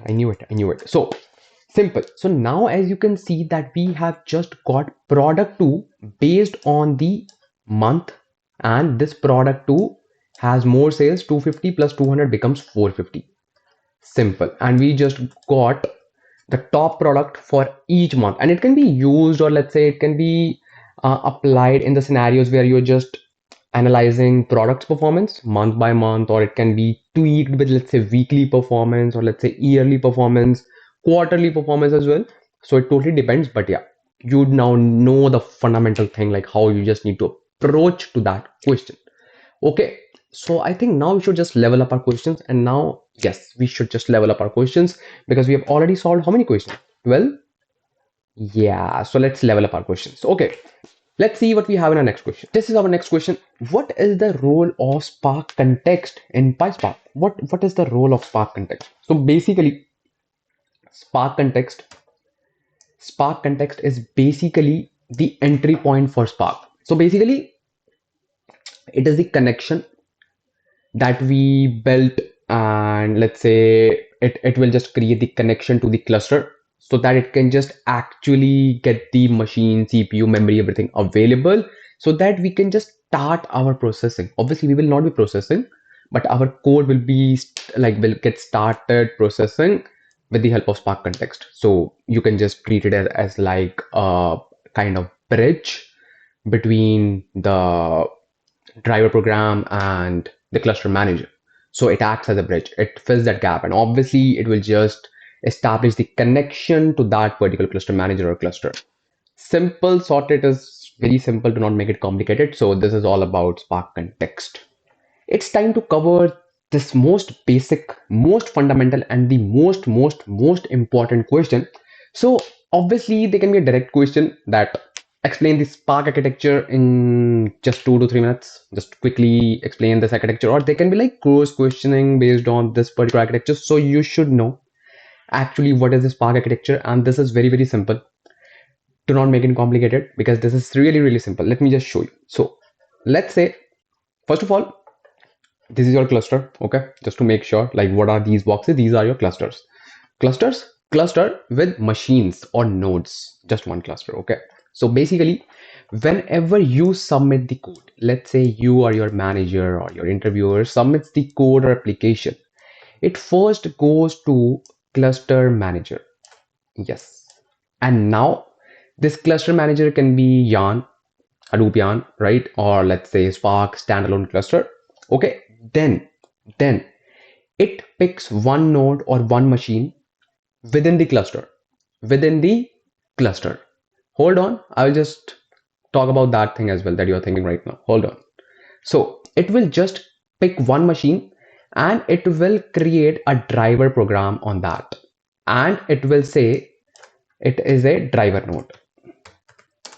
Okay, perfect. Then within that driver node, Spark context will be created. That is the starting point of our Spark. That's why I discuss Spark context first, then I discuss this, right? So it will create a Spark context, which is the connection with cluster manager. Why this connection is important? So driver program will actually look at the code, or it will say, okay, we just need to do these transformations. Okay. Then it will say, hey, we just need two more machines. We just need two worker nodes to actually get this work done. So it will communicate that information through Spark context. So it will say, okay, sir, let me just give you, this is number 2. So it will say, I will just assign you 2 worker nodes. Done. Your machines are ready. Now it's just about between you and your machines. I'm out. Simple.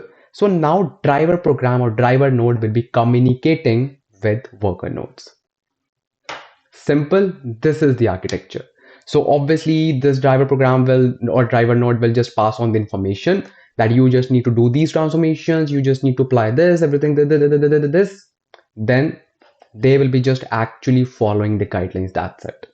That's it. Because this is the brain. Driver node is the brain. Now, Ansh, you just mentioned just hold on. Why? Because when I say that cluster manager will actually pick one machine within the cluster, it totally depends because there are like 2 types of mode. If we are running our program in cluster mode, then it is fine. It will just pick the driver node within the cluster. But if we are running our program in client mode, then driver node will reside outside of the cluster. It can be your local machine, it can be any other VM, anything, but it will reside outside the cluster mode, like outside the cluster. Sorted. This is your Spark architecture, man. Come on, come on, come on, come on. Do not make it complicated. Do not make it like a big thing. Obviously, it's a big thing, but not when you're just actually understanding it. It's a big thing when it was released or when it was like actually launched, right? So now, in terms of understanding it, it should be simple, sorted, and now I know that you know this Spark architecture. So now let's see what we have in our next question. So we have a question, and this is really, really important. And trust me, this is really important. So you are working with large delta table. So this is one hook that now you need to be very, very, very careful while approaching the question. Okay. So now you are working with a large delta table that is frequently updated by multiple users.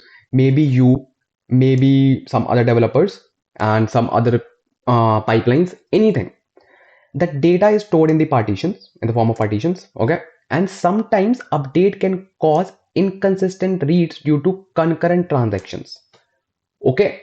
Now, how would you ensure asset compliance? Okay. Then avoid data corruption in PySpark as well. Boom. No data frame, nothing. You have to design the solution plus implement it as well. So it's like mix of designing the solution and then implementing as well. What you will do? First of all, we have large delta table. So first part of the question is how we will just ensure asset transactions. So in order to ensure asset transactions, we will be creating a delta log. Okay, and delta log will be taking care of all the asset transaction because obviously asset transaction stands for atomicity, consistency, isolation, durability. So it takes care of all those things when we create a delta log, and when we just write the delta data in delta format, it will automatically create that delta log for us. Sorted. Second part is like the implementation part. It says we need to just avoid the data corruption. So what actually we need to do, we need to apply an upsert condition. Upsert, update plus insert, it's called upsert condition. Okay, how we can just apply? So in order to design the solution, we can say df is our new data. So I can simply write hashtag new data. Okay, and df is my new data, and which can be anything like spark dot read dot format. Okay, and this can be in any format, let's say in Parquet format. Okay, this is the definition. Okay, this is the definition. Then we can say dot load and then path. Perfect. Okay. Now we need to make sure that our destination table is not corrupted. What does it mean? So let's say I am inserting some records for ID 123, but after 10 minutes, someone else inserted some data for ID 3345. Now 3 ID will be duplicated because there are like so many inserts. So this can just create our data corrupted, like this can just make our data corrupted. So how we need to overcome this thing? So we will apply upsert condition or let's say merge condition. So what we need to do, we will simply say df equals, not df, first of all, we will just import the delta tables. So we will simply say import delta.table, or let's say from delta.table, because I like importing that way. From delta.table import delta table. Then I will just start working on my implementation part. Now what I will do, I will create an object, a delta table object on top of the data which is being stored there in the delta format. So I will simply say dlt delta table. This is just a variable. So I will simply say delta table dot for path, and then I will assign the path. Okay, when I have assigned the path, now my object is created. This is also called as destination, or let's say old data, or let's say this is our target. Okay, now I will apply merge condition. So I will simply say delta table dot merge, or in the real world we just always try to provide the alias to this particular object, because it is easier for someone who is just looking at the code for this for the first time. So person can simply say, okay, this is our source, this is our target, simple. So I'll simply say dot alias as my target, then I will say dot merge, then I will say with which object, with which data frame I need to apply merge. It is df. Okay, and I will provide alias to this as well, and this is my source, right? This is my new data, this is my source. Then what will be the condition? Condition can be, let's say, source dot id equals to or trg dot id. Simple. Once it is done, I will simply go to next line and I will simply say when not matched, insert all. Okay, because I want to just insert all the data, all the columns. When id is not matching, that is fine, but when matched, update all. Simple, because when id is matching, do not insert the data, just update the information. That is called upsert. Then I will simply say execute. Simple. This is my implementation that I will be doing, and this will just eliminate any data corruption thing, and let's say any duplication of data, anything, any inconsistency, anything. Okay, so this was regarding upsert, this was regarding merge, where you can just apply merge. By the way, this will be the solution for slowly changing dimensions as well. Don't worry, we will just cover that as well. Don't worry, don't worry. So this was all about your upsert called merge condition. Okay, so what do we have in our next question? So we have another question, and it says you need to process a large data set in packet format and ensure that all columns have the right schema. Almost. Why almost? What? You will just get to know. How would you do this? First of all, we know that we can manually assign the schema, but if we do not want to manually assign any schema, if we want Spark just assigns the schema based on the best possible combination for the columns, then we can just use a function called InferSchema, in which we do not need to do the hard work to just define the schema. It will just pick the best possible schema for our columns. So how we can just do that? It is very simple. So I can simply load the data, df equals spark.read.format, and format is in packet. Okay, then I will simply say dot option, and then I will say InferSchema, and then I will just make it true. Okay, simple. Then obviously the location from where I just need to read the data, and it will be a path variable. Okay, or just like location. That's it. So this particular function InferSchema will make sure, oops, I just need to add comma. Yeah, perfect. So this particular function will make sure that it will just provide the best possible schema for your dataset, and you do not need to define any schema manually. Okay, got it. So here we have our next question, which says you are reading a CSV file, okay, and need to handle corrupt records gracefully by skipping them.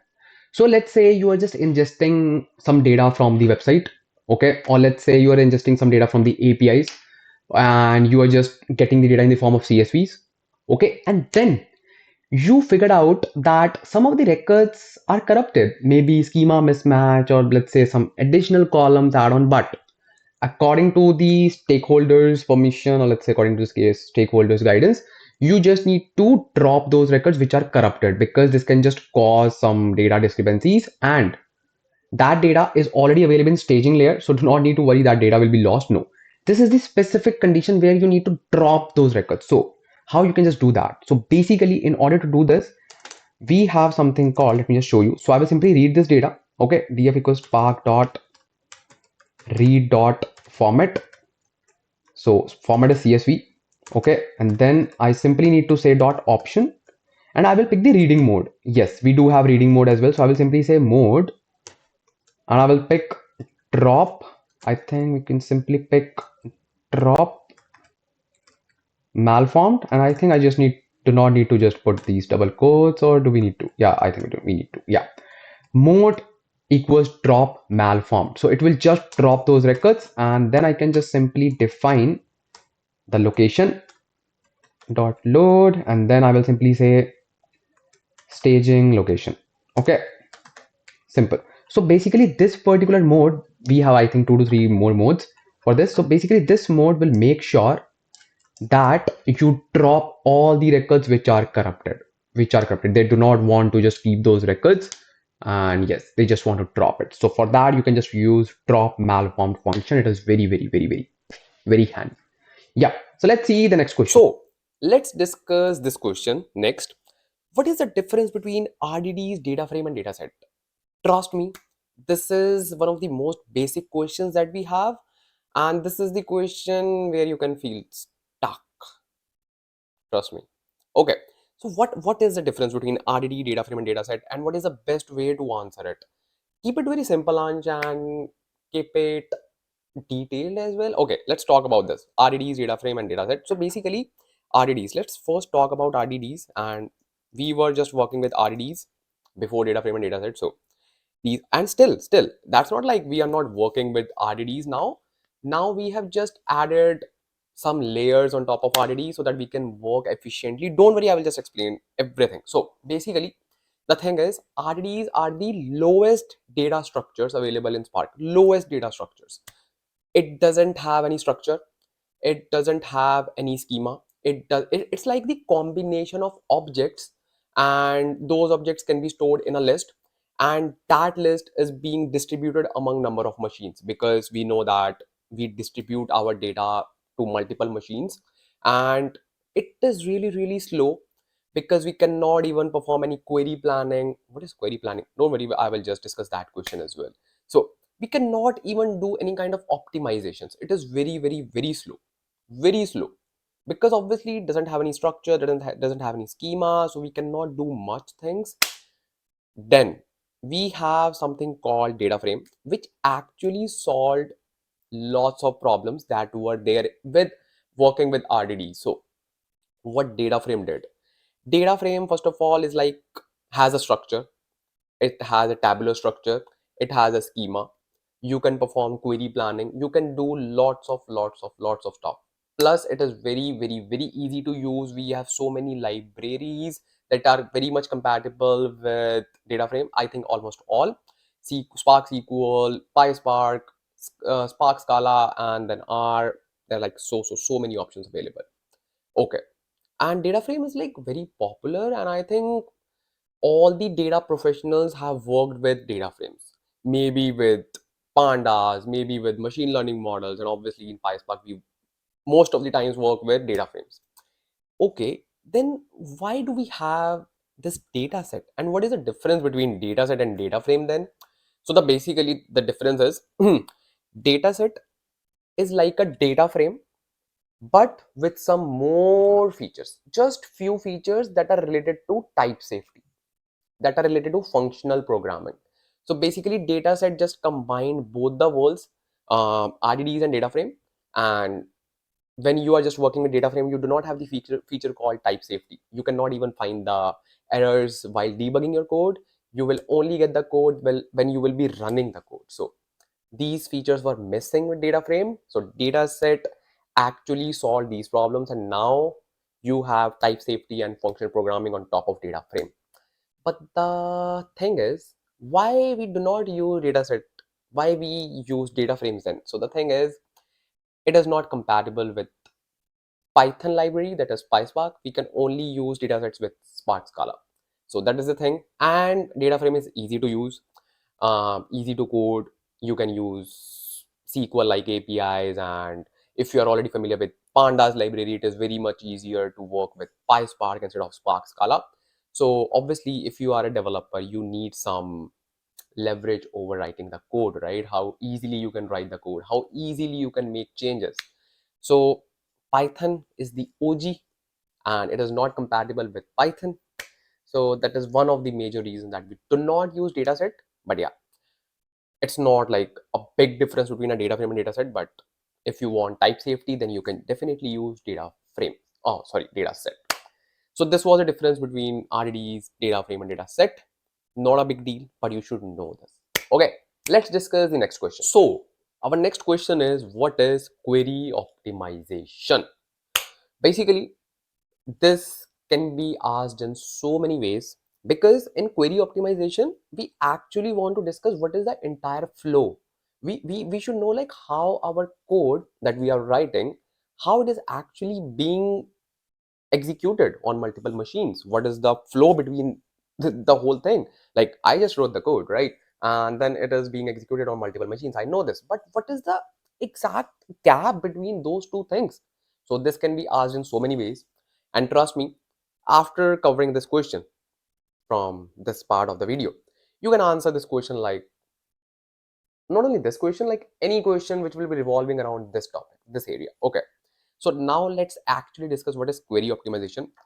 So let's say you write the code in PySpark. Okay, let's say you write the code in your notebook. Okay, okay, this is your code. Okay, and this is your cluster worker nodes.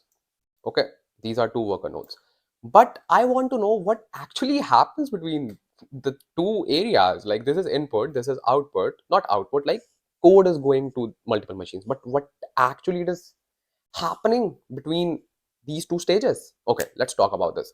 And this is also about query optimization, like how Spark optimizes our query. That's why we use data frames, because we can just use query optimization, logical planning, physical planning. Just tell us about those things instead of just using names again and again. Okay, sorry. So basically, this is your code. First of all, this code will be converted into a logical plan. Okay, that sounds amazing, but what's that? Logical plan. Okay, so what is a logical plan and how we achieve this? So basically, let's say in your code you have mentioned so many transformations: select, where, join, from, everything, everything. You have just mentioned, let's say, 10 transformations. Then obviously we know that we need to perform all the transformations, but we do not actually need to perform all those transformations in the order you have specified. In the order you have specified, we do not actually need to perform all those transformations, such as you just perform join, right? And after performing the join, you are just using a where clause or anything, or let's say then you are performing select. So what it will do, it will smartly just decide the order, like what should be performed before and what should be performed after. Let's say you are applying a join, and then you are just using select after that, like select columns, and you are just selecting two columns. It will say, hey, I can simply select the columns first to just reduce the size of the data, and then I can just perform the join. So it will smartly just like decide the order of your execution, like what actually you need to do. And obviously it will just make your query efficient to run faster. So this will create a logical plan, and it will be done by Catalyst Optimizer. Once your logical plan is ready, okay, then we have something else, and that is called physical plan.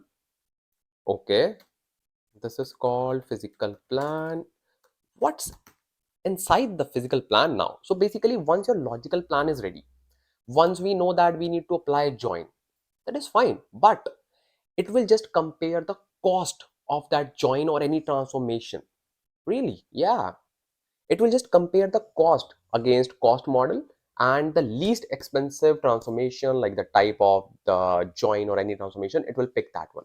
So for example, in join we have so many types of join, like sort merge join, shuffle join, hash join. So it will just pick the best one. It will just pick the best one according to the situation, according to the scenario. Do you need to take care of it? No. We have hired Spark for it. Okay. And that's why we are paying for the clusters. So this will be converted into a physical plan. And once it decides the best plan, the least expensive one, then your physical plan will be converted into RDDs, RDDs, resilient distributed data set, that we just talked about in the previous question. Yes, your all the transformations will be converted into RDDs, because these RDDs will be going to these nodes and will be executed in parallel. Okay, so at the end, all your data frame data set will be converted into RDDs, so that it can just be distributed among nodes.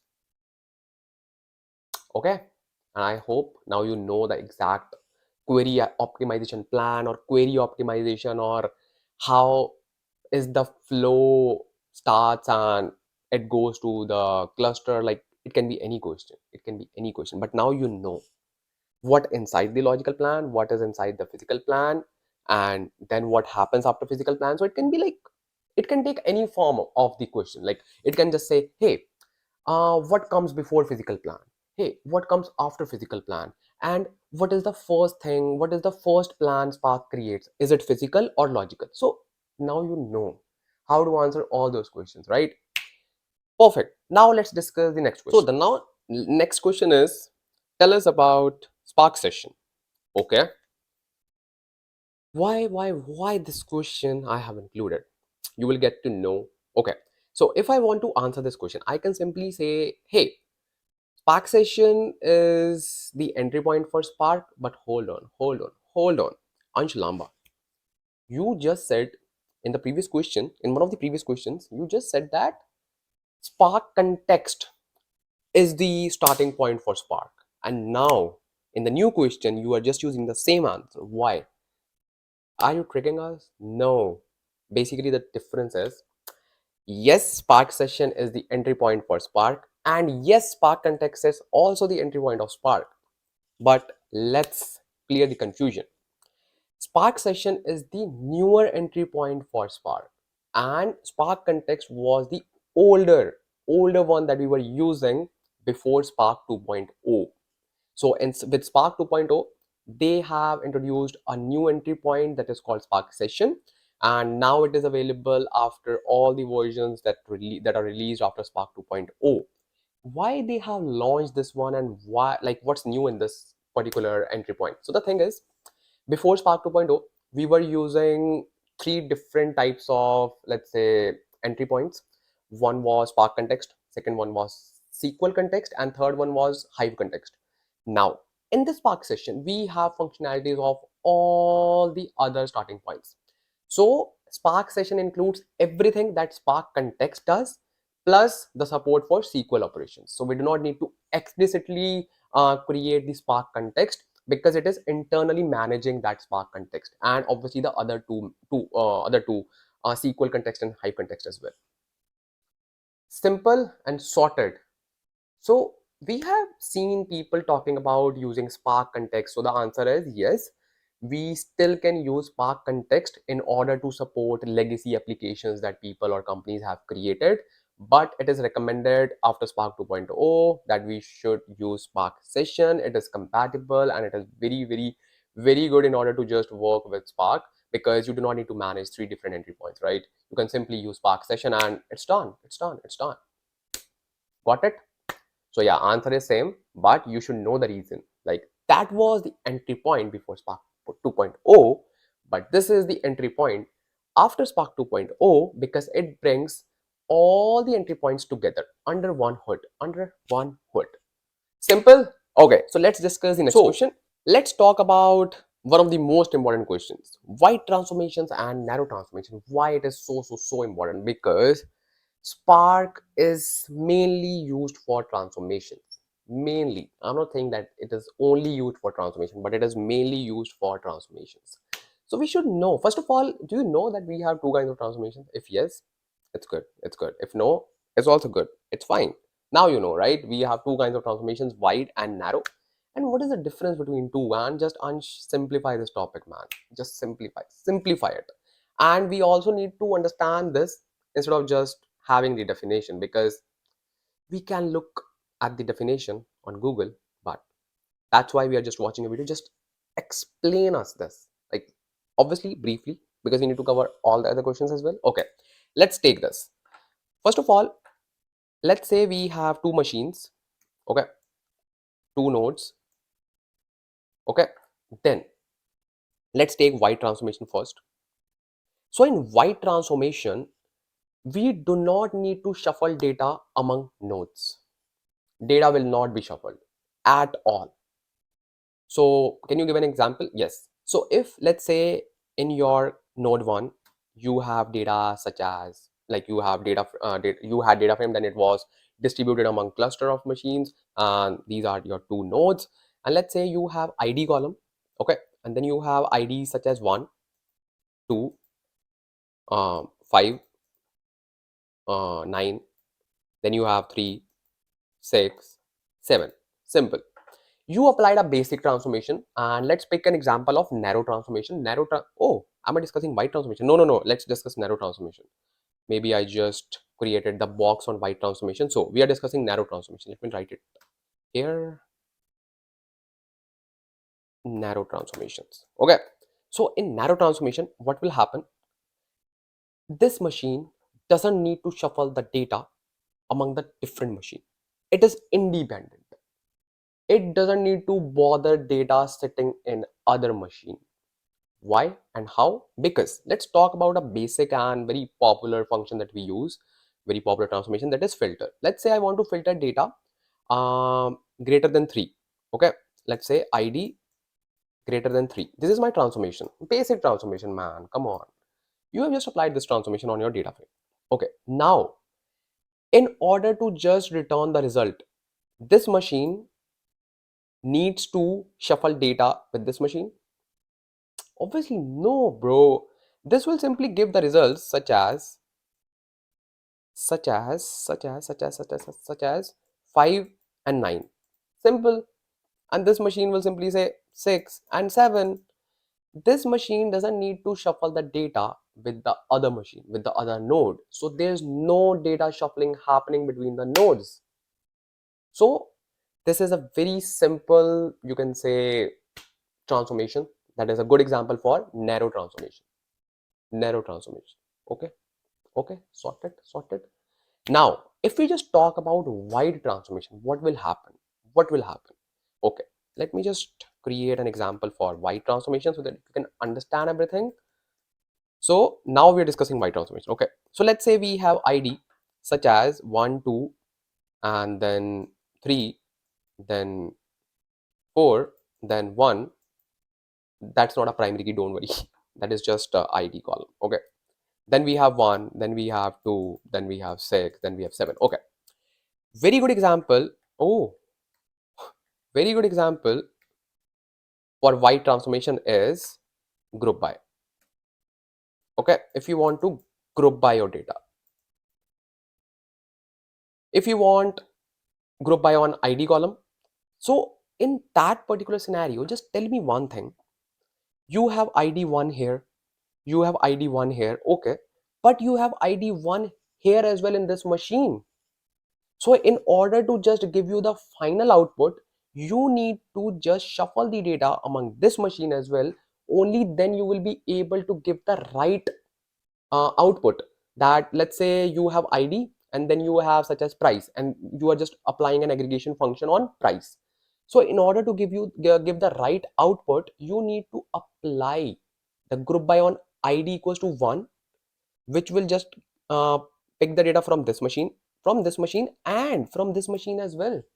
So it needs to shuffle the data. So in that particular scenario, shuffling will be there between the machine, between the nodes. In that scenario, it will be a white transformation. Simple, sorted. So this was all about wide transformation versus narrow transformation. Simple and sorted. Okay, so let's discuss our next question. Let's discuss this question, and this is very simple, very simple. So what is the use of callees and repartition? What is the use of callees and repartition, and why do we need these functions? These are very handy. So basically, let's quickly discuss callees. So callees function is used to always reduce the number of partitions. Always reduce. And callees is directly linked to optimize command that we will be just covering questions for that as well. Don't worry. So that is why callees is very important, because it is the rule of thumb that whenever we are just dealing with big data, it is always easy to read data from bigger and fewer partitions rather than smaller and so many partitions. It is a rule of thumb. It is a rule of thumb. And who has created this rule? Ansh Lamba. No. This is genuinely, this is, you can just Google. Okay, don't trust me. Just Google. Just Google.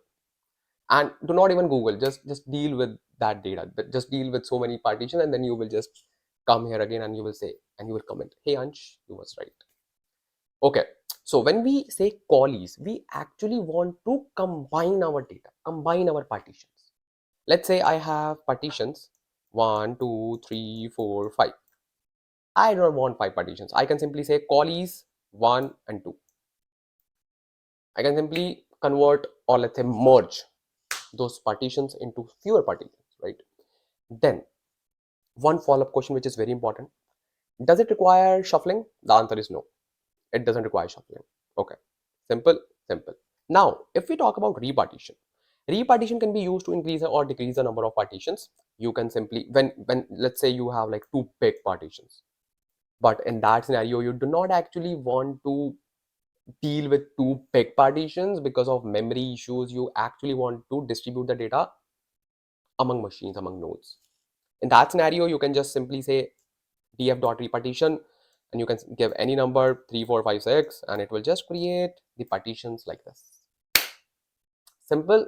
One follow-up question: does it require shuffling? The answer is yes, it will require shuffling, because obviously it needs to just break this data into so many partitions, so it requires shuffling. It shuffles the data. Okay, simple. It was simple, right? Okay, let's discuss the next question. So what is the difference between cache and persist, and when to use cache and persist? First of all, tell us, Ansh, when to use cache and persist, then you can just talk about the difference. Makes sense. So we have these 2 operations, these 2 functions, so that we can just deal with data storage. Ansh, just give us the right answer. On like answer on point. Okay, so basically, let's say we have a df.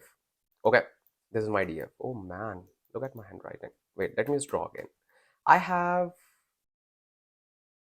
such a beautiful handwriting. Okay, so df. Let's say we have a data frame, right? And I want to store the intermediate results of this data frame so that I can just use it multiple times. Let's say this df, this one, is being used so many times, again and again and again. So instead of creating this data frame again and again from scratch, we can store the result of this data frame into memory, into disk. Like, we will just talk about all the options available, but we actually need to store it. We actually need to store it because we do not want to just recompute it again and again. No. So when we, I'm just answering this question first. When we need to use the result, or let's say intermediate results, multiple times, then we can just store that result into memory or in this, and we have functions such as cache and persist. Now Ansh Lamba, just tell us the difference between cache and persist. Okay, let's talk about that. Basically, cache is also a persist function. Really? Then why do we have a different name for that? What is the difference? So basically, persist, when we simply write, let's say df dot persist, okay, and then we just pass the parameter, or let's say argument. It's called storage. Let me just type it with blue so that you can just highlight that. Storage level dot memory and disk. When you just write this, when you just write this, it becomes cache. Okay, this is equivalent to cache. Okay, when you simply write df.cache, it is equivalent to this one. So this particular operation or this particular argument is so commonly used, so that we have just created a dedicated function for it. So instead of writing this again and again, okay, we can simply write df.cache. Simple, no arguments, nothing. But in some scenarios, we have to use some other options as well, such as memory only. Okay, then we have disk only, then we have memory and disk. Just ignore my handwriting. Then we have memory and disk serialized. So we have all these options available if we want to store our intermediate results, and all these options can be accessed using persist function. But as I just mentioned, that this particular argument is commonly used, so we have created a dedicated function for it. It's called cache. But it doesn't mean that we do not just work with other operations or other options. No, we do, but we rarely use that. Okay, so what actually it means, like memory and disk? So it will first try to just save or store the data, store the intermediate result into the memory. If your data frame is big, is really big, and it cannot fit in memory, it will just write the data in disk as well. So it will first try to write the data in memory, then it will just write the data in disk. So that is called cache. And memory only, as the name suggests, that will simply try to just fit the data into memory. And in disk, it will just simply write all the data to disk. And in disk, memory and disk serialized, it will first try to fit the data to memory, then it will just go to the disk.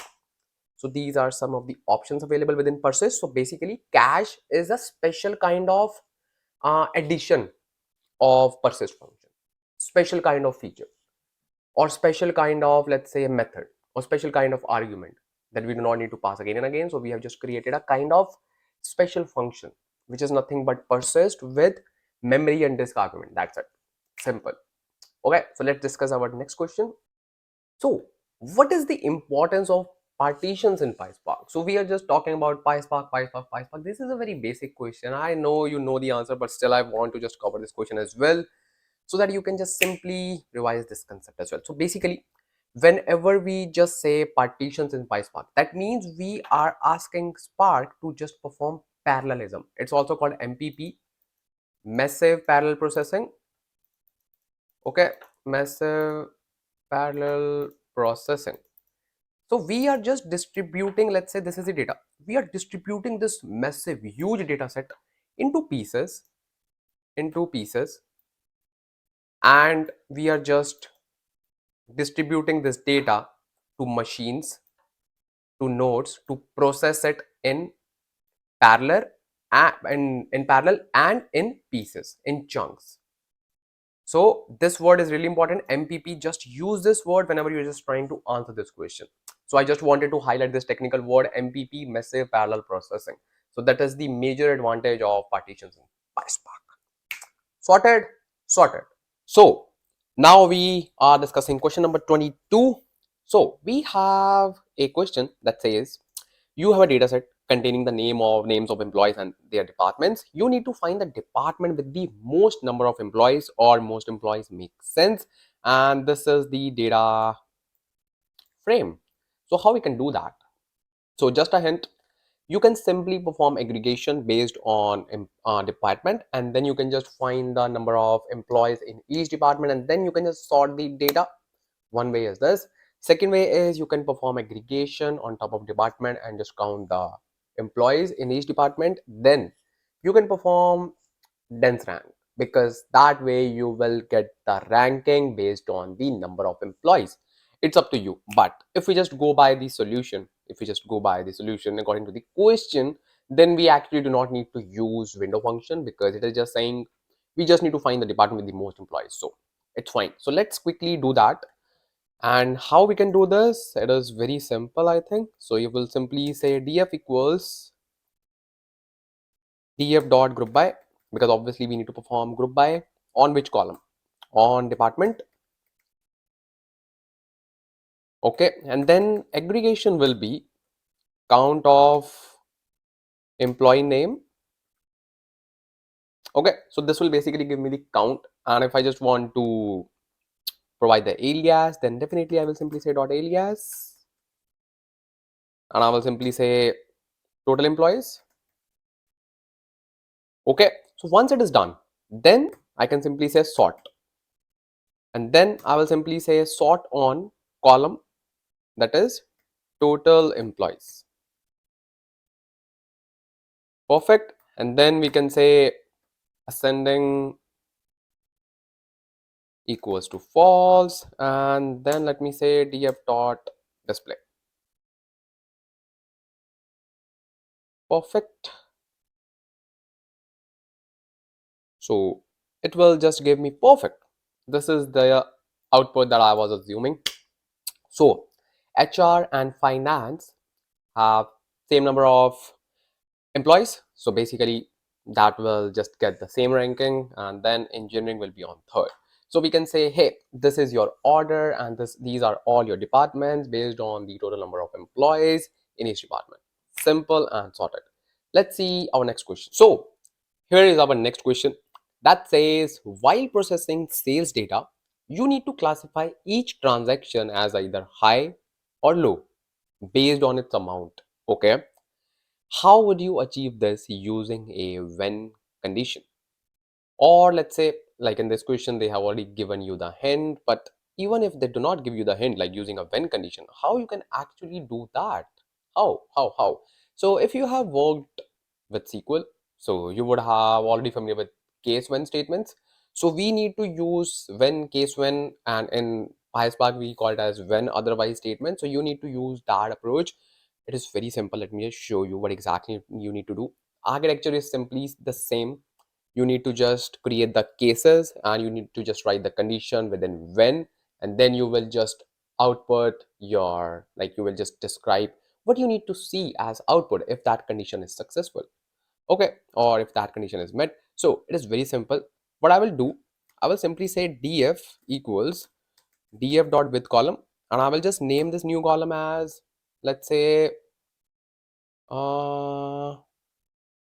classify transaction. So I will simply say price price category, like high or low. Okay, high or low, yeah, based on the condition, and we can simply pick any condition. Let's say if price is greater than 50, then we need to say it is high, otherwise it is low. Okay, so this is my column name, price cat, and now it's the main thing. How we can just do it, I will simply say when, and then I will simply write the condition. So I'll simply pick column sales greater than 50, then I want to say it's high, right? Okay, if it is not the scenario, then I will simply pick and say dot otherwise, then I will say it's low. Simple. Okay, and then I can simply say df dot display. So this is my data frame that is coming right now. Okay, perfect. That I wanted to see, right? We have created a new column in which we have categorized the prices based on the value and the condition we can actually see that was provided in the question. So now if you ever see any question related to categorization based on some conditions, you should always use when otherwise clause, and within this you can simply define the condition like this. Let me zoom it. You can simply define the condition like this, and just make sure that you are using this dot otherwise, because it is similar to case when statement. In that as well, we just use when, case when, then, and we use else, right? It is exactly similar to that particular thing. That's why we say fundamentals are really important, because when we just change the technologies, we do not change the fundamentals, we actually change the implementation, right? So if you know the fundamentals, then you are good. Okay, so this was our 23rd question, I guess. Yeah, So let's see what we have in 24th question. Let's see. So in this question, let me just tell you, this is all about your IQ. This question is all about your IQ. This is very less to work with PySpark for this question. It is all about your IQ. So what we have in this question, while analyzing a large data set, okay, you need to create a new column that holds a timestamp of when the record was processed. So before continuing this question, I would just simply like to break this question. So let's say you have a source, okay, so let's say this one, this is your source. Now maybe there will be a column maybe like this, in which timestamp will be there. So this timestamp can be from the source, in which you will have, let's say, when the record was actually added in that source, right? But we as a data engineers, we as data engineers need to actually add the column in which we will just tell, hey, this record was processed at this time. Okay, then how would you implement this? Obviously, then what can be the best use case? This question is important. The second part is even more important. What is the best use case for this? Like, what can be the real time scenario? Or they can ask you, okay, you know how to implement this. When did you implement this thing? When and under what scenario? What was the use case? So this is tricky. So let's solve the first part, then I will just tell you the second part. Okay, so how we can do this? It is very simple. We have already just worked with this kind of function. So I will simply say df equals df dot with column. Okay, and I will simply say process time.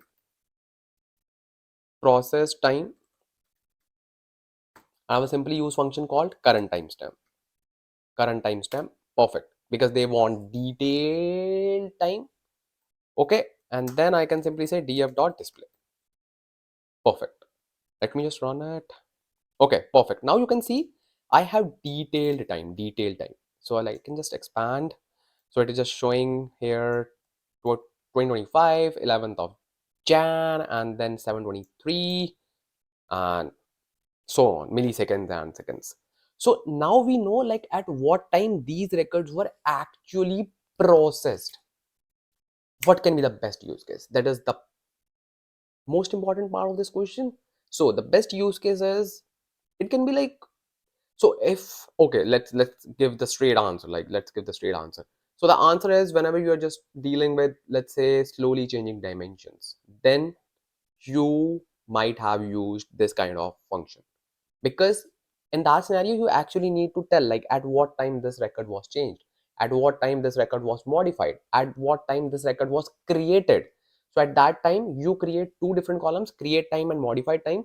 So in that particular scenario you can just make use of this function, and you can say, hey, I have used this function and I applied these steps when I was working under that particular scenario, when I was just working for, like, when I was building a data warehouse, when I was just dealing with slowly changing dimensions. So you can just say like this. Okay.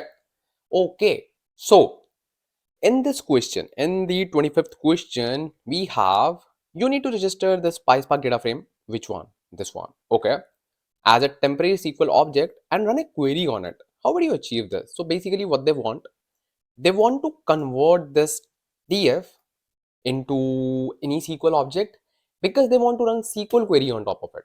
Let's say they do not want to use Python API or whatever it can be, but they want to run SQL query on it. So how we can do that?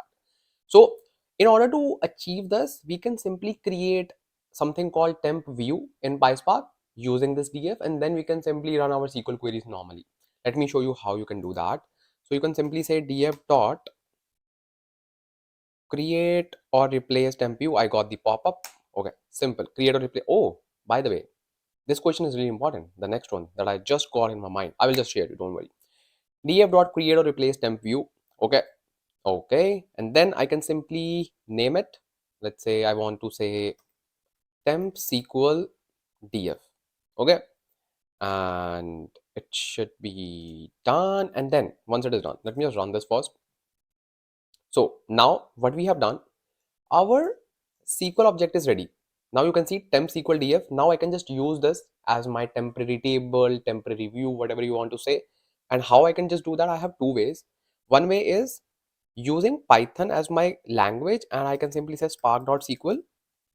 Okay, and then I can simply say select, select asterisk from temp SQL df. Simple. One way is this. This is just the one way. Okay, this is the output. Obviously this is not the output that you want to see, and if you want to print it, you can just print it using a df. But if you want to just apply pure SQL code, you do not even want to use your spark.sql something, simply say SQL. Then you can simply write everything that you write in a SQL UI workbench. So I will simply say select asterisk from temp SQL df. Perfect. I didn't use any other syntax. I will simply run it. Then I will simply get the result that I want. See, everything is done. They can just run anything. It's not just about select statement. You can also use where along with this. Like you can just use pure SQL. Let's say where product ID equals to product 1. And let me just run this. See, this is the normal output, like normal SQL that you use in your SQL workbench. So you can just convert any data frame into a temporary view, and then you can easily run any SQL syntax, any SQL code on top of your temporary object. See, simple. Okay, so in the next question, we have, you need to register this PySpark data frame, the above one, as a temporary SQL object and run query on it. Anshalamba, we have just solved this question. Wait. We have a special requirement this time. From different notebooks as well. What does it mean? So it means that when I just create this view, this temp view, this one, if I'm just trying to run this view from different notebooks, I cannot. So if I want to use this view from different notebooks, remember all the notebooks are attached to the same cluster. Okay. So in that particular scenario, I cannot use temp view. Okay. Then what's the solution? So the solution is, you can simply say df dot create or replace. This time you will say global temp view. And then you can just name it as global view. Once I create this, you can actually access this global view from different notebooks attached to this cluster. Whereas in case of this one, you cannot use this from different notebooks, even if they are attached to the same cluster. No. That's why we have a global temp view, which can be globally used, and it will only be reset when this cluster will be terminated. Before that, it will be available. It can be accessed through any notebook attached to this cluster. Okay, so if I just create this, okay, it is created. So now I can just simply query it using the same thing. Select asterisk. See, these are like small things that can confuse you at that time. So you should be well prepared for this. Now, if I want to query global view, I cannot write like this. Global view. No. So if I just run this, it will just give me an error that it cannot be found. So in order to query the global view, we have to use a keyword called global temp.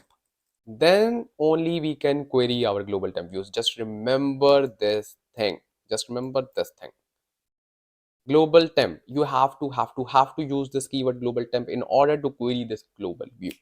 Okay, sorted. So this question is like your go-to question if you want to just deal with nested columns. And I think in today's world, we almost get all the data in the form of nested structures. At least you will get one column in your, like, in the form of nested structure. Just trust me. So it says you need to query data from a PySpark data frame. Okay, using SQL. Okay, that's fine. But the data includes a nested structure. How would you flatten the data for easier querying? Do you know what it is saying? So this is data frame, and you need to just use SQL. You can just create a data frame and then you can just do it. But it is saying that it's your responsibility to flatten this data, so that if, let's say, a data analyst wants to query this data and that guy doesn't know how to just apply the flatten transformations, and they do not even want to mess up with this data, so it's your responsibility to apply the flatten transformation to make this data flat. Simple. How you can do that? So in order to just flat this column, so you will simply create basically two columns out of this one, because we have two sub columns, price and quantity, right? So in order to achieve this, we will simply say df equals to df dot width column, or let's say we just need to select it, right? So we will simply say df dot select. Then we can simply say product info. Okay, then I will just use dot, because now I will use the key within the column price. Simple. Then I will simply say product info dot quantity. Simple. And there's one more column called product ID, so let's include that as well. Product ID. Simple. Then I can simply say dot display. Perfect. Perfect. Or if we just want to create a view on top of it, we can simply say dot create or replace temp view, and we can simply say flat view. Perfect. And we can just run this. Perfect. Then I can just simply query this SQL and select asterisk from this view, and this view name is flat view. Perfect. So now I can just simply query this. As you can see, this data is now broken into different columns. Simple. It was simple, but yeah, it is very handy. And in order to answer this question, this is the best way to answer it. And if they are not asking you to create a view, you can just say that. You can even create temp view, and it will just show that you know how to deal with these scenarios. Okay, sorted. So in this question, it is saying while reading data from Packet, you need to optimize performance by partitioning the data based on a column, and it can be any column, let's say column called category. How would you implement this? So it is saying that you have data in Packet format, okay, and this is the big data set.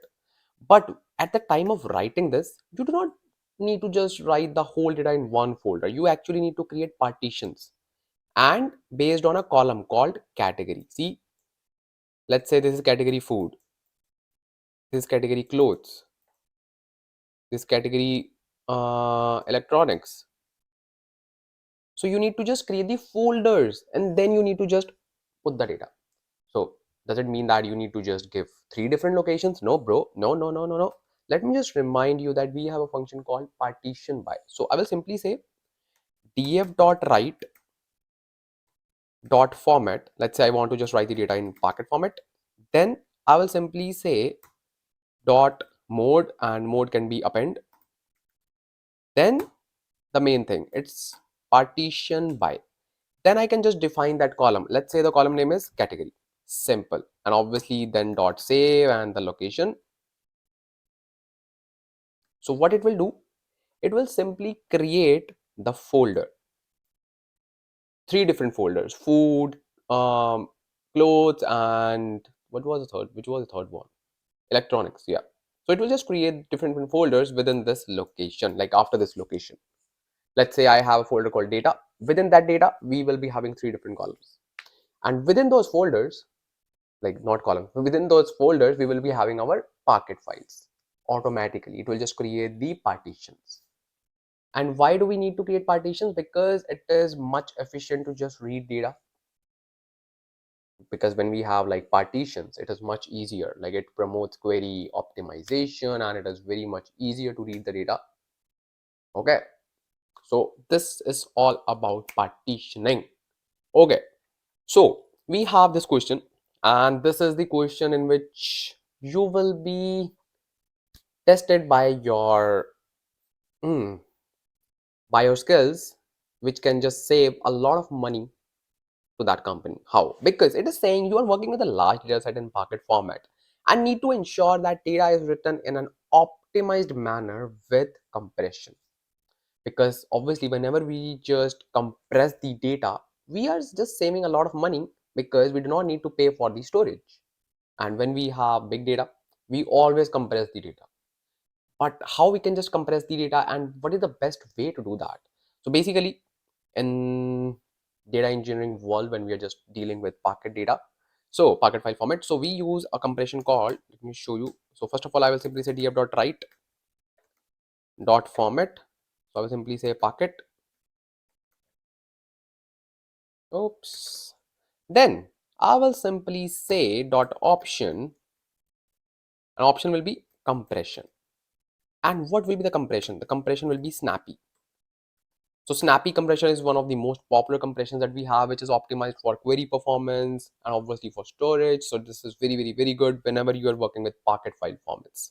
Okay, so we will be using snappy compression and this is the way to use it. And now you also know it, right?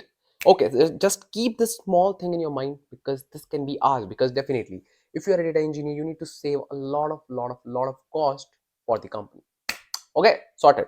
So this is the question that can make your selection really in the company. I'm not kidding because this is the need of the hour, and this is something that every recruiter, or let's say almost all the companies, are looking for.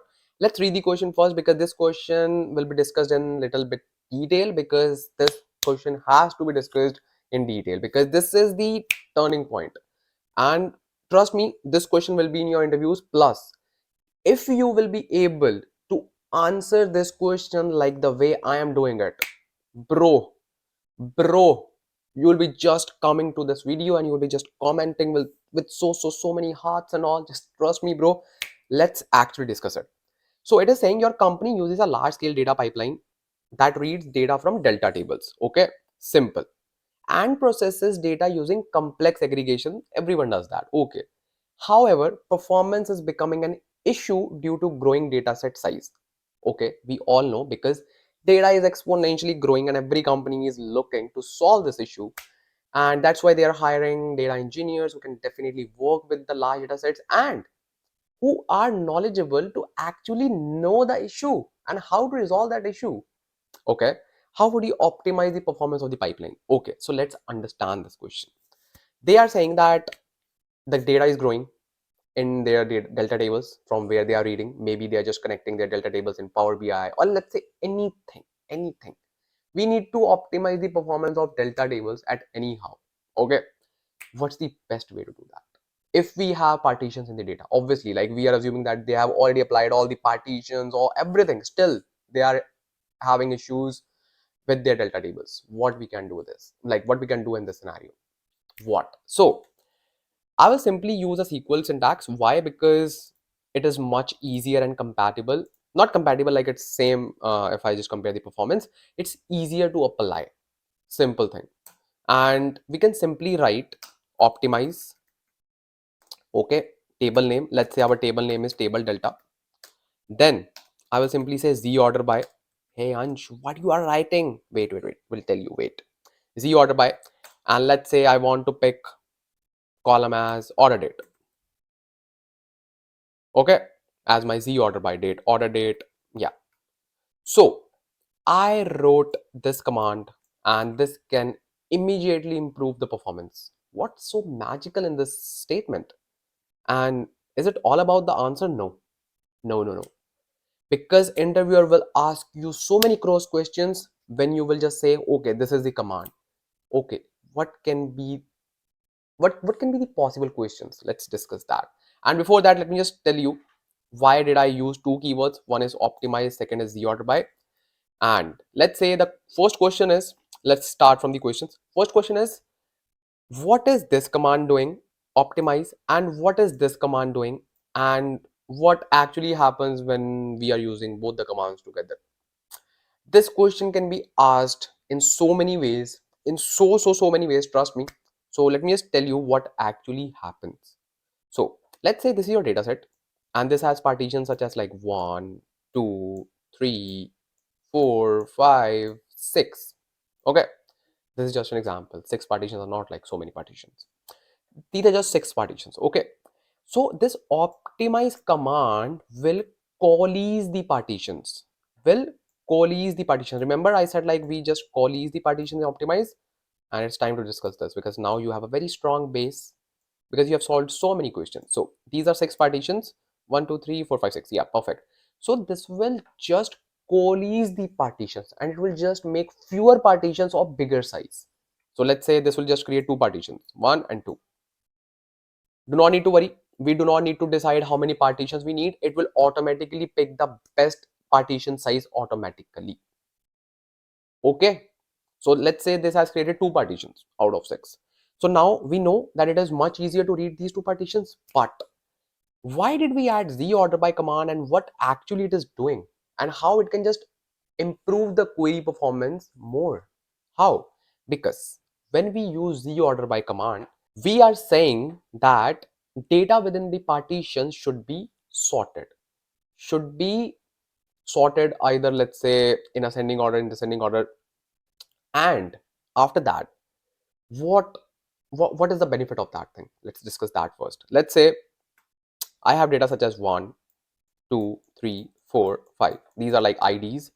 Then 6, 7, 8, 9, 10. Because data is sorted, right? Okay. Now, one thing to note that when we are just working with delta tables, we get something called column statistics for first 32 columns. So just make sure that you are using z order by command and the z order by column comes under the first 30, 32 or 33 columns. Yeah. So when we are just reading these partitions, not us, like when Spark is just trying to read the partitions, it has these statistics. Let's say minimum value is 1, maximum value is 5. These are like one of the, or like say 2 of these statistics it has right now. This partition has 6, this partition has like maximum value is 10. Okay, perfect.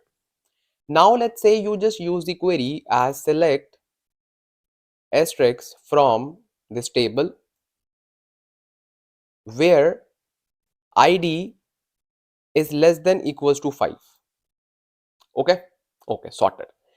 Earlier, if we are not using z order my command, it would have gone to both the partitions. Why? Because data is not sorted. It needs to just go inside each partition and need to fetch the data. But now data is sorted because we are using z order by command. So now it knows that this partition has the maximum value is 5. Okay, and this partition's minimum value is 6. That means we do not need to read this partition. That's called data skipping.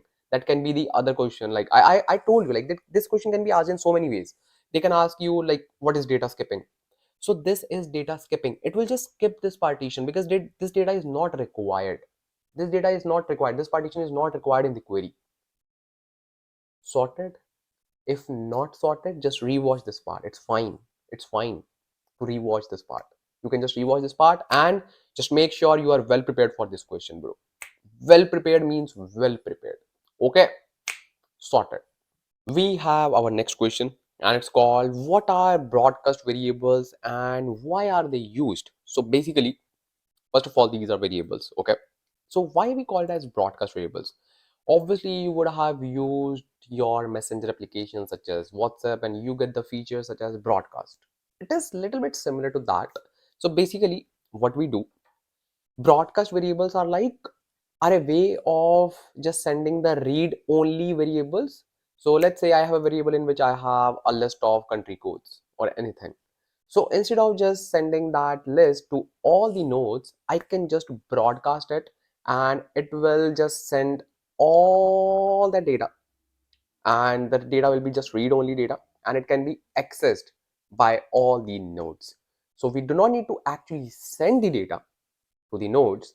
We can just broadcast it, and then that particular variable, that particular broadcast variable can be accessed by all the nodes. So why are they used? If you just want to eliminate the networking overhead, we should always use it because we do not need to worry about networking.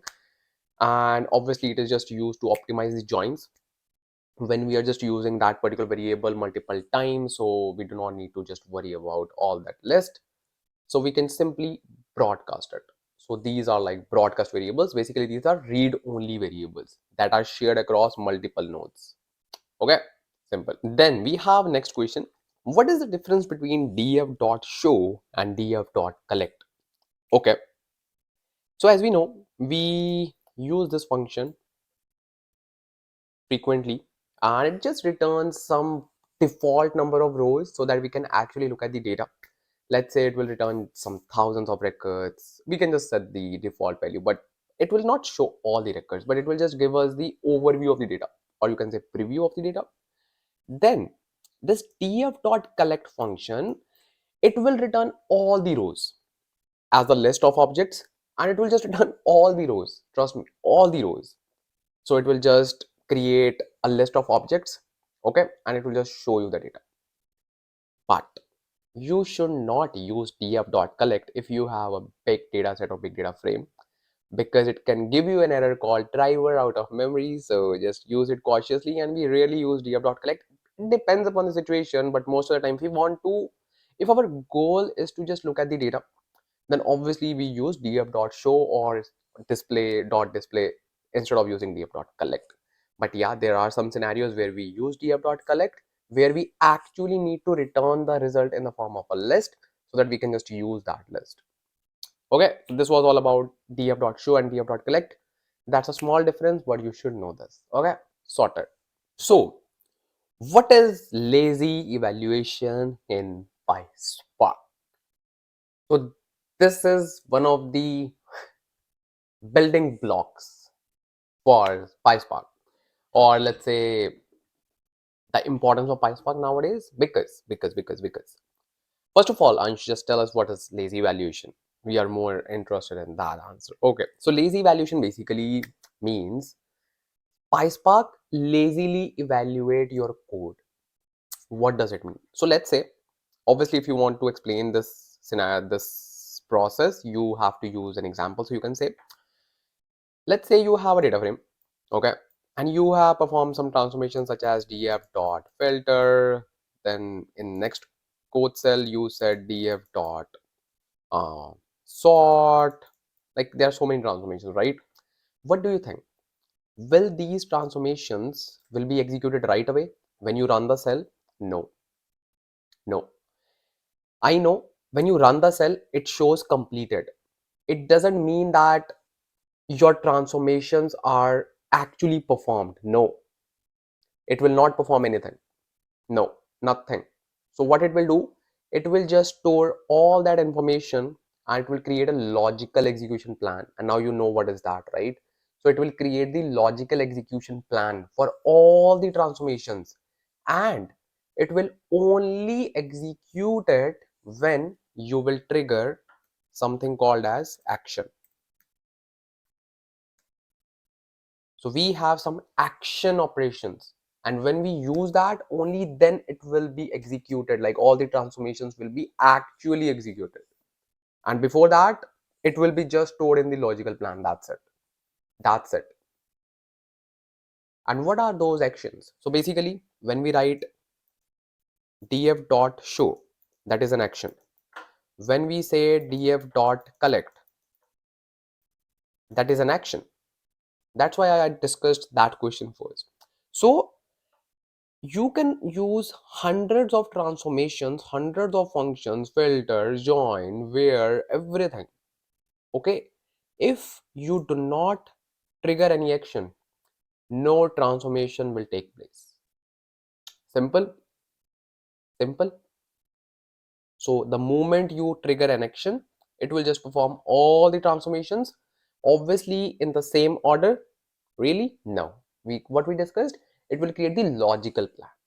Okay, so it will see that what transformation should be executed first and then what next. So it will just save that information in the logical plan. Okay, sorted? I think so. Okay, so this was all about lazy evaluation. Let's see what we have in our next question. So this is the hot question, hot question, hot question, hot question, because it is strongly aligned towards the modern scenarios. Delta Lake. So what are the advantages of Delta Lake over traditional file formats? Just give me three advantages. Just three. Okay. So number one, you should say asset transactions. Okay, asset transactions, basically it makes sure all the four properties that are like atomicity, consistency, isolation, durability are following all the rules, and they are well optimized for transactions, or let's say transactional data. How it manages atomicity, do you know? Okay, let me tell you. So let's say we know that all the data is being stored in the delta log of the delta lake. By the way, if you want to learn delta lake in detail, I have made a detailed video on delta lake. You can definitely check that video and you will learn almost everything. And trust me, if you are aiming to crack the interviews, you cannot afford to just sit in the interviews before watching this video, like this one, like delta lake one, because delta lake is the backbone of all the data engineering solutions right now, which are aligned towards PySpark, Databricks, everything. So after watching this video, just click on the video coming on the screen, because this video is genuinely recommended to ace the interviews, and because it will just teach you everything, and it will just make you a pro delta lake developer. So highly recommended. So I have just mentioned everything, how it just enables atomicity and everything. Okay, so one thing is asset transactions, second thing is schema enforcement, and schema evolution. So by default, delta lake uses a structure called data on read. It applies schema, let's say schema on read. So it will just apply the schema when it will be reading the data. But in delta lake, it applies schema on write. It will just check the schema of the target location, whether it matches with the source or not. If not, it will definitely throw the error, and that's what we want, so that it cannot break anything, right? So that is schema on read, schema on write. But we can also evolve our schema based on some scenarios. It's very simple. It's very simple. Again, if you want to just learn everything regarding this, click on the video coming on the screen, and it will just guide you everything. Then what's the third thing? Third thing is optimization techniques. We can optimize the big data. One thing that we have already watched, optimize in zero data command. There are some other techniques such as liquid clustering and all. So these are like major advantages of delta lake over any oh my hair, man. Okay, now it's better. So these are like major advantages of delta lake over any traditional file formats, and yes, over Parquet file format as well. Okay, okay, sorted. So this is the next question. What happens when a PySpark job runs out of memory? It is also called as OOM, and very popular two OOMs are driver out of memory, and second one is executor out of memory. So basically, driver out of memory occurs when driver program or driver node is collecting larger data than its size, than its storage, than its memory. So when it can happen, because when we just say df.show, we are just showing a very small sample, right? Just few thousands of records. In the previous question, that's why I mentioned. So when we say dot collect, and if the size of the data frame is so big that driver's memory cannot handle it, so then it will definitely say, hey, driver is out of memory, you need to do something. So that's why if your driver node is not big enough and cannot handle much bigger data sets or data frames, you should not use df.collect option. Okay, what is this executor out of memory? By the way, this is very lengthy topic, but in order to answer this question, we can simply say executor out of memory can happen due to many reasons. One of the major reasons you can say is skewed data. Let's say his data is highly skewed, and while applying, let's say, joins, it needs to just um, pull the data to the same executor, right? Only then it can just apply the join. And if your data is so skewed, it is so skewed that it cannot pull, or let's say it cannot call all the joining key on the same, you can say, executor, then it will simply say executor is out of memory. What are these steps that we can take in order to mitigate these things? First of all, increase driver's memory or increase executor's memory. And in case of executor out of memory, we can also try to make our data less skewed. And if it is not possible, then obviously we will be using AQE. What is AQE? We'll be discussing about that as well, don't worry. And the previous way, or let's say older way of dealing with skewness, was salting. So we can just define a salt key in which we can just make our data less skewed. How? It will just add a kind of suffix after our joining key, and it will just break that one single value into multiple ones, so that it do not need to be exactly fit into only one executor. Make sense? Make sense? So this was all about salting and how we can just mitigate the data skewness. Okay, so this is all about PySpark job runs out of memory, remember, driver out of memory, and executor out of memory. Simple. Let's discuss, or let's cover a question which is revolving around AQE, because AQ is a new topic. Okay, let's see. So this question is really important. This is really important. AQE, because this is a new topic, not really new, but yeah, not really old as well. So yeah, as compared to the other stuff in Spark, it is really new. What is AQE in PySpark and why is it useful? First of all, AQE is adaptive query execution. By the way, it has taken care of all the overhead stuff that you do not actually need to worry about, including skewness. That's really good. So basically, AQE, or adaptive query execution, is a Spark optimization technique which which optimizes query execution at runtime. This is important.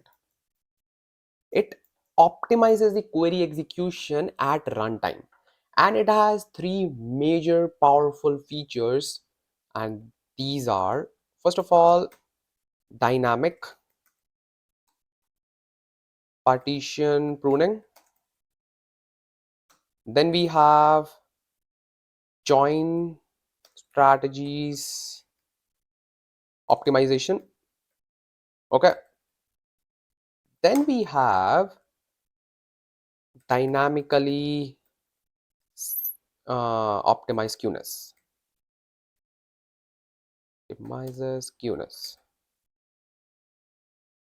So what are these three features? Let me quickly just give you one-liner thing so that you can just understand and you can just revise if you already know.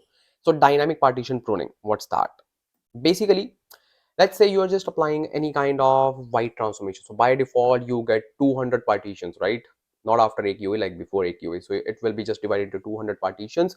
It totally depends. Let's say you are just applying a group by. So it will just try to fit each value in like one partition.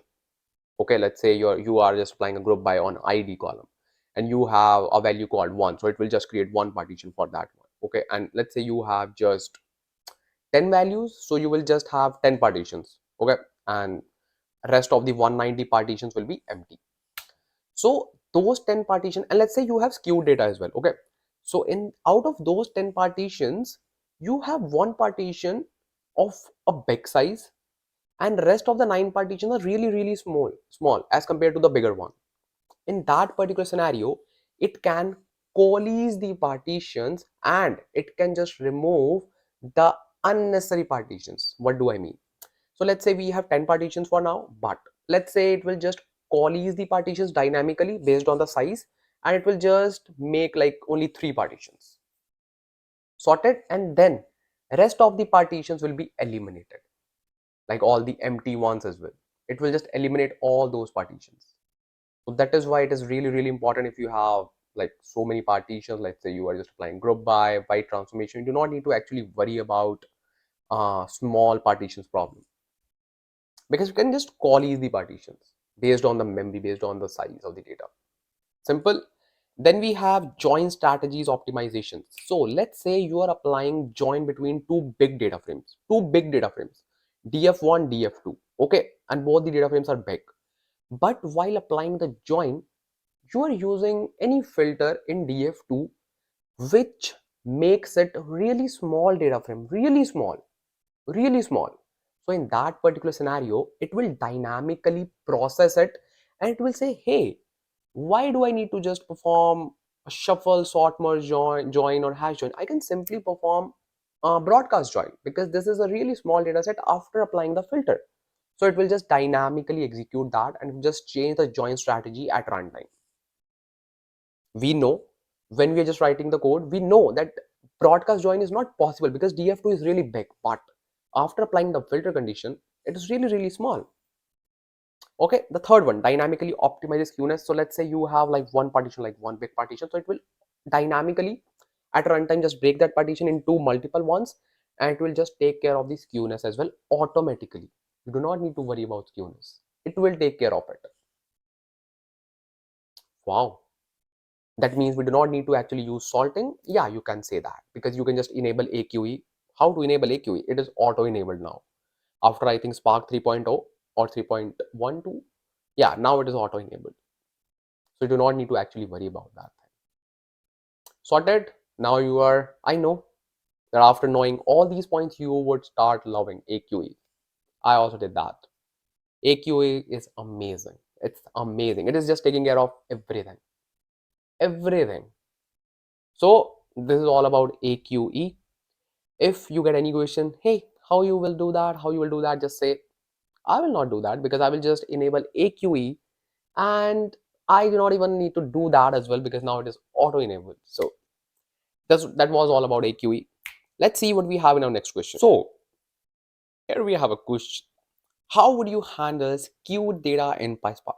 Ansh, you just mentioned that AQE handles skewed data. Yeah, I know. So the thing is, still interviewer can ask you, just tell me how would you handle skewed data using salting. He or she wants to hear something about salting. Maybe they can just simply ask you, hey, what is salting? I know it is an older method to just deal with salting, but still it is very simple, not a big deal. So first of all, we can handle skewness using salting. That is our previous method as well, like older method. So what happens? Let's say we have a key column and this is skewed. Let's say we have a value called 1, 1, 1, 1, then 2, and then 1, 1, 1, 1, 1. So this is skewed, right? Because number of 1 are like so much, like so many ones are there. So what we do, we create a salt key in which we add a random ID after this. Let's say I create a function called like this column, and then I just add a random value.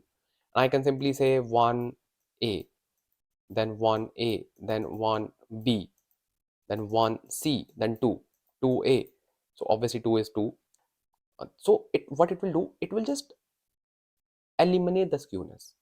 It will see, it will just now use this value as the joining key. 1a, 1a. Earlier we had like 1 2 3 4 4 1. Now we just have 2. Now our data is not much skewed. So this is the technique that we were following before. But now you can say salting is one of the methods. Definitely you should know about salting if it asks you.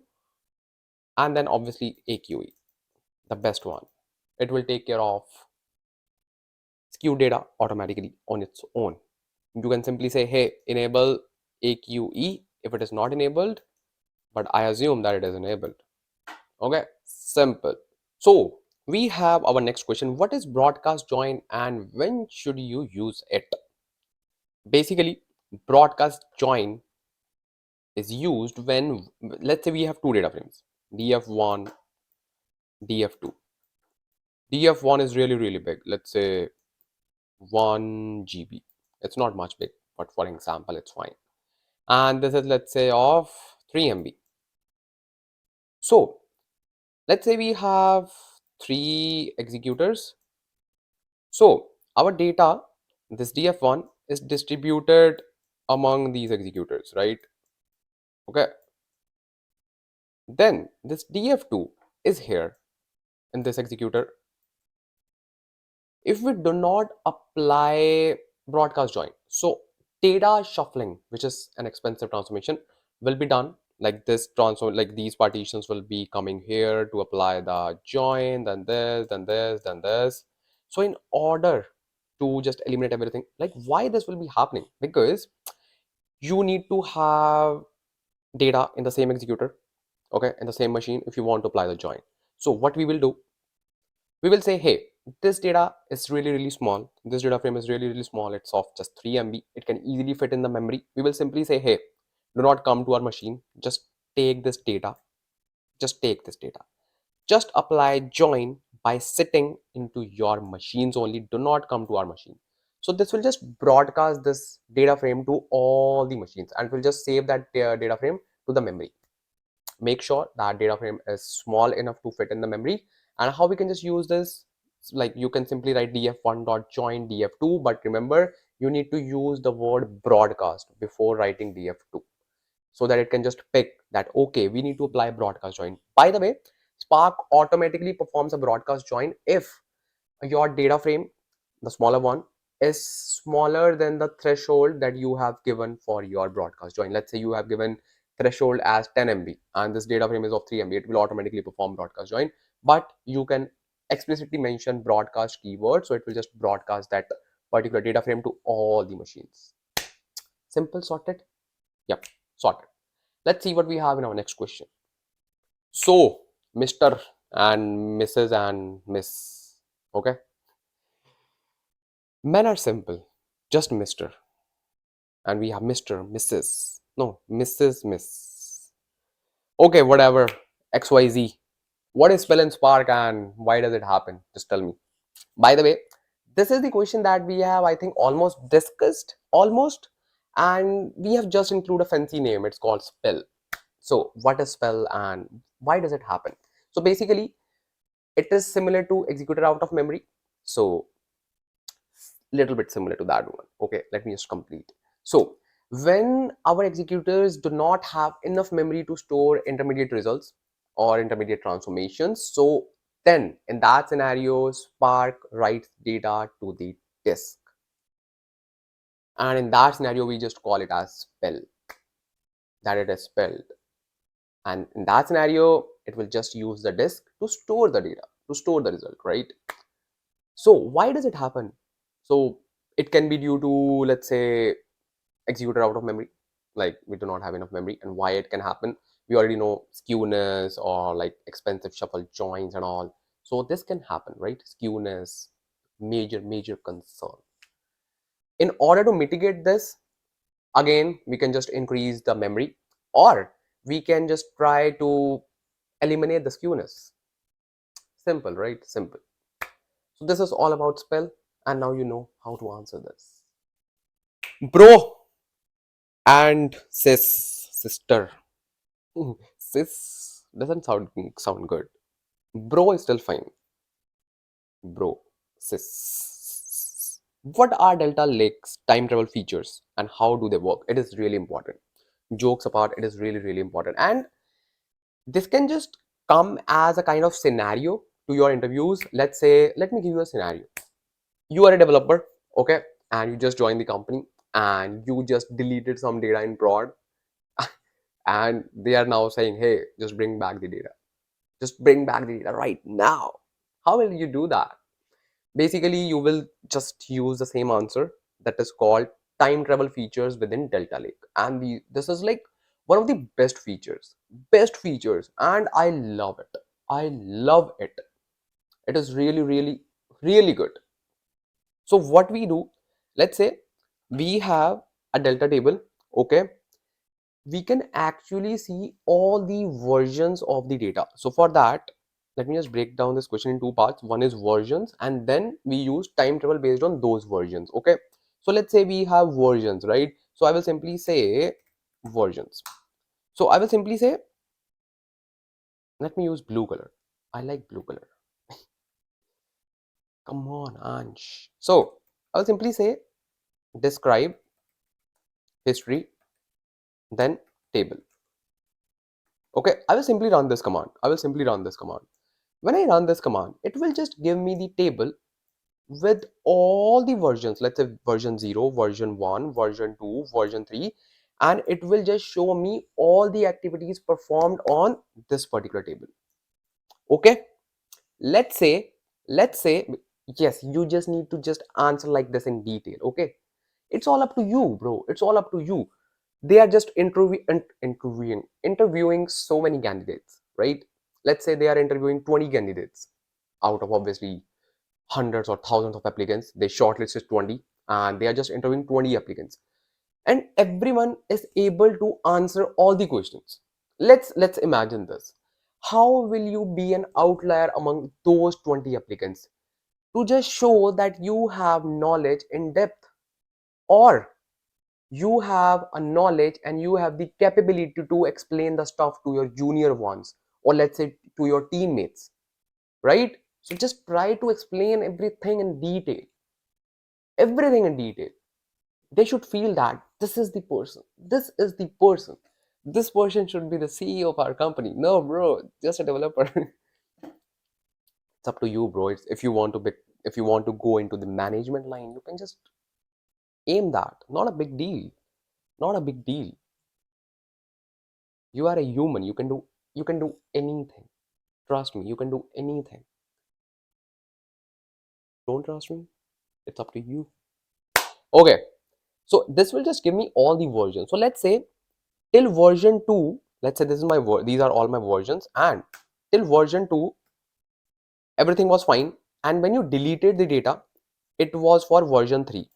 Now if I just want to, and now our table is on the version 3, okay, is at version 3. Now if I just want to travel back, I can simply use restore table to version as of 2. Simple. When I run this, it will simply take me back to version 2. Simple and sorted. And just tell your manager, hey bro, your data is back. No, don't talk to him like this. I'm just explaining the stuff. You can just talk to yourself, hey, we have done that.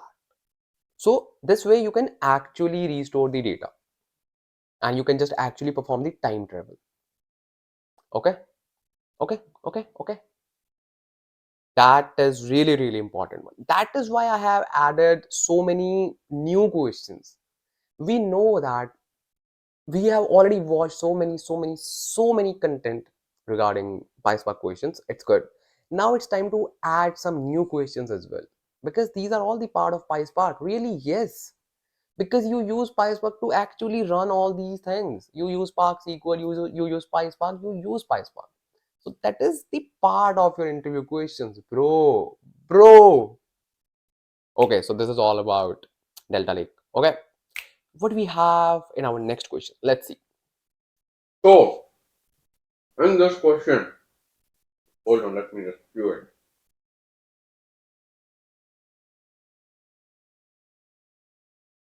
So, in this question number 43, what do we have? We have performed so many aggregations using group by.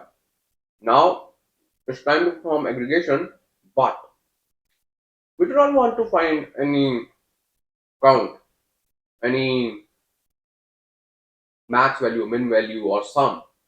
This time, we need to aggregate the data. Really? Just read the question. You are processing sales data, group by product categories, and create a list of all product names in each category. You get the question? So what we actually need to do, we have category, okay, then we have product. This time I don't want to just count number of products in each category. I want to show how many products do we have in each category. How we can just do that? So basically we'll be using a function called collect list. So I will just show you how you can just do that. So you will simply say df dot group by, well, group by column is category. Perfect. Then dot agg. This time I will use collect list. As you can see, collect list. Then I will simply say product sorted. I will simply say alias, and I will say products. That will just contain the list of products, right? Then I will simply say df dot display. Let me just run this, and you will see the list this time. See, let me just expand it. So I have category, I have furniture, then I have list of all the products: laptop, smartphone, chair, table. Simple, simple, but yes, really helpful. So just keep this function in your mind because this is really great function.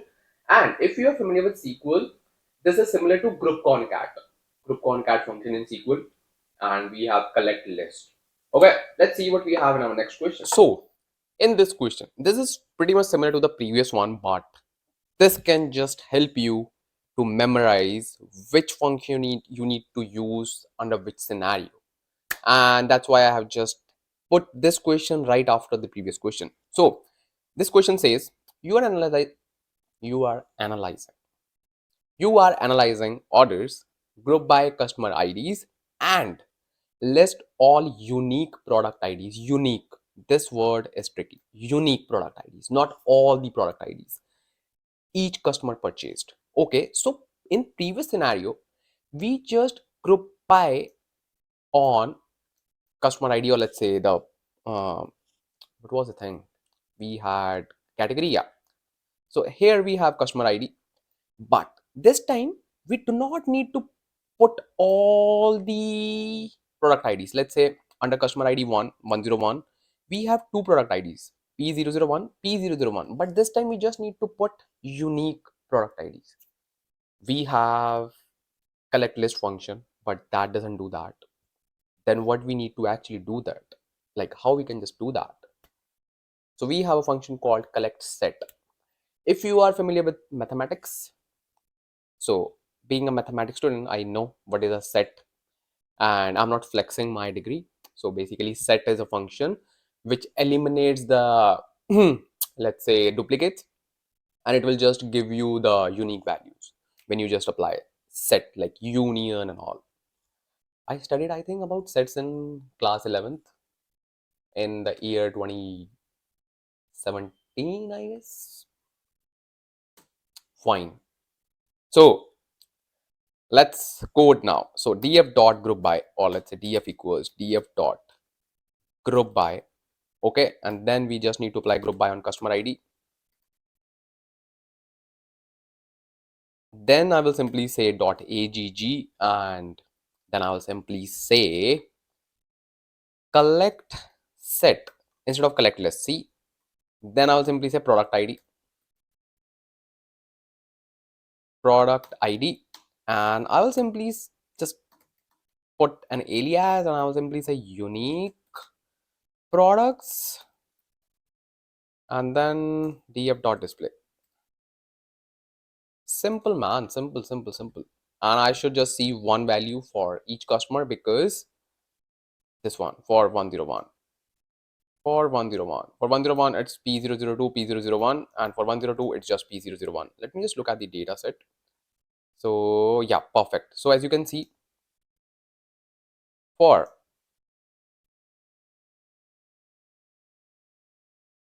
sorted, come on, man, see 1001, P001, P002, P001. So it eliminated this thing, and for 1002 we just have P001. Sorted. Okay, good. Let's see what we have in the next question. So in the question number 45, we have a combination of tasks. Really, bro? So the question says, for customer records, combine first and last names only if the email address exists. Otherwise, don't do that. So let me just have a look. at my data set or data frame. So we have first name, last name, and email. So we need to combine, we need to just concatenate first name and last name only if email ID exists. Otherwise, don't do that. Don't do anything. Okay. Here, I will just show you obviously all the tasks that we need to perform, but I will just show you how you can just perform concat using a different function. Really, we have a choice while performing concat. Yes, we have a choice. We have a choice. Life is all about choices, right? It's all about choices. You're watching this video, it's your choice. Or you are just like, you just love me. Maybe. Okay, okay. As your brother. So, how we can just do that? Basically, we need to apply a condition. Then, after applying that condition, then we will just concat. Otherwise, we will not. Okay. So I will simply create a data frame df equals df dot. Let me just zoom it. Df dot with column, and we will simply say full name. Okay.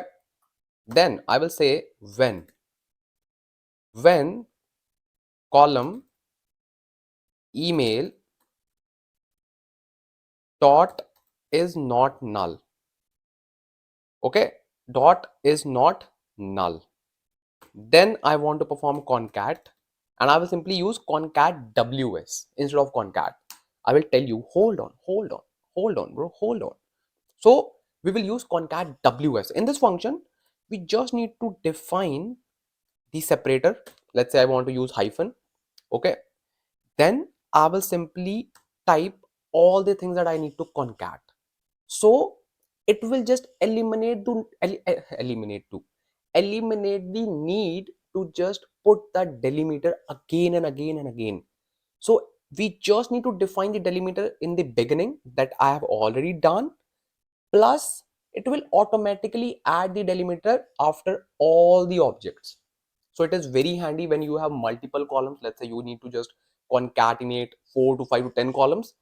Instead of just writing concat this, then comma, then delimiter, then object, then comma, then delimiter, then that.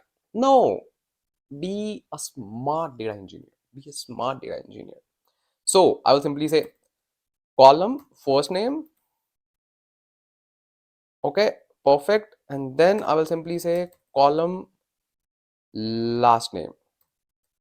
Why I'm thinking that I will get an error? Because I can see so many braces here, but still we will just tackle that. No worries. Okay, so this when is done. Now we need to say otherwise. If email ID doesn't exist, then otherwise simply say none. Okay, then let me say df.display.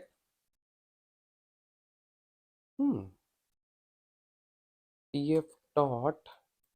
That's why I don't like writing the whole code in single line. But see, invalid syntax. What happened? Wait, let me just indent it, because when I was just hitting enter, it was giving me this. So simply need to close it, and then we can simply say df.display.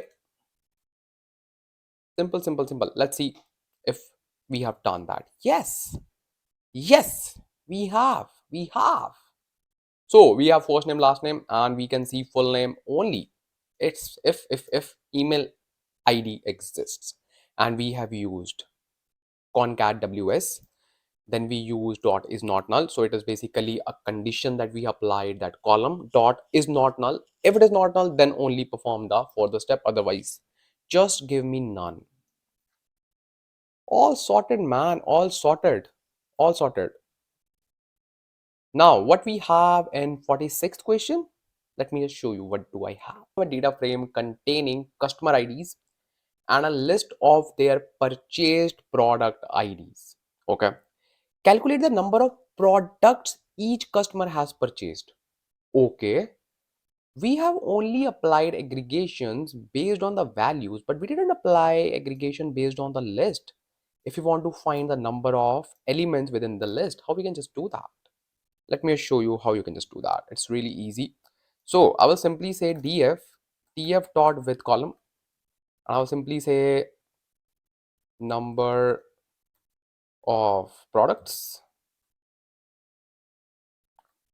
Okay, then what I will say, I will simply say size of column. By the way, if this question comes in the form of aggregation, you just need to apply group by and then perform these steps. Otherwise you can directly perform these steps, okay, because these are not being aggregated. Just wanted to highlight this. So product IDs, simple, and then I can simply say df dot display. Perfect. Let me just see.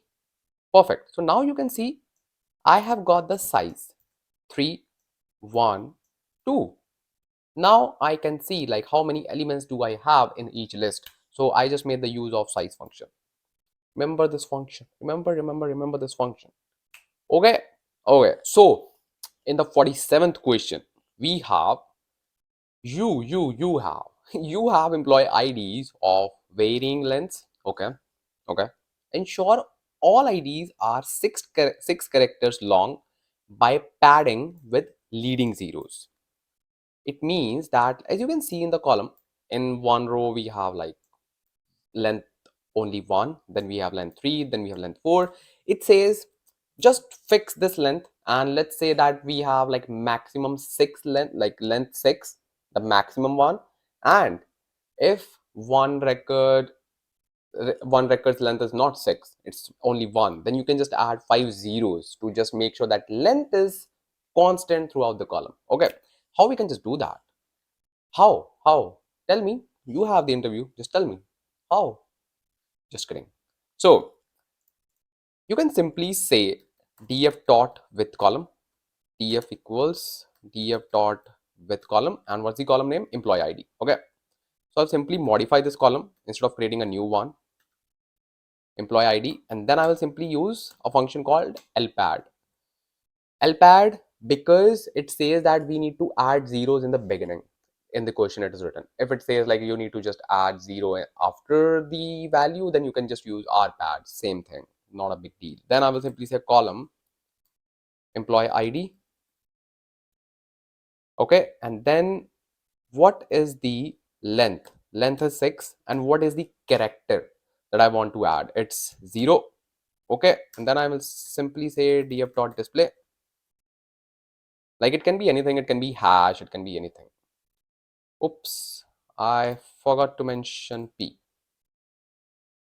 So as you can see, it has added 0 in the beginning, 5 zeros for first record, 3 zeros for second record, 2 zeros for third record. Makes sense because they have some more values. Okay, so this was all about this question, and I hope this was a tricky one. Okay, because obviously like you cannot instantly just think of the function available for L padding, because in this you do not actually need to apply logic. You just need to make sure that you can remind these functions at that time.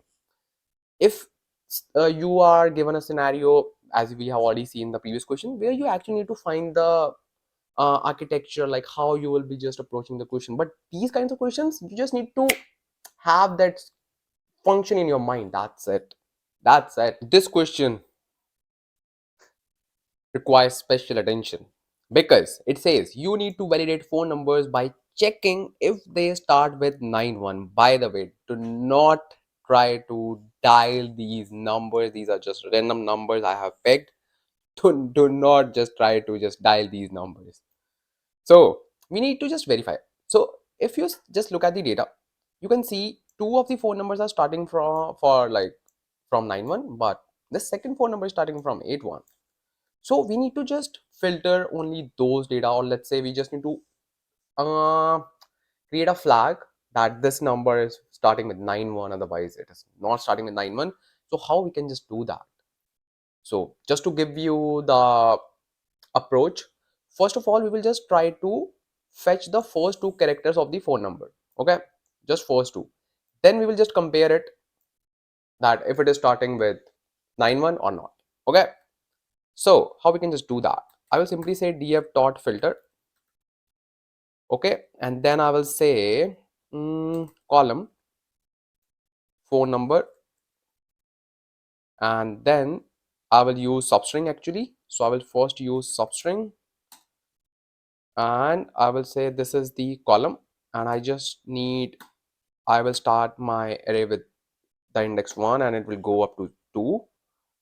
Then this will just give me the first two elements, first two let's say items, that's it. Then I will say this value equals to 91, then dot display. Perfect, perfect. So as you can see, I just got two phone numbers instead of three, or instead of any other number. I will just get the number based on this condition that I have used. First of all, I use substring. Okay, so substring function helped me to just fetch first two characters. This is the starting point, this is the ending point, and then I just compared this with the equals to 91. Sorted. So, my bro, you have a new question in which you have a data set with courses taken by students. Okay, calculate the average number of courses per student. If you just look at the data frame, we have student ID 1, student ID 2, student ID 3.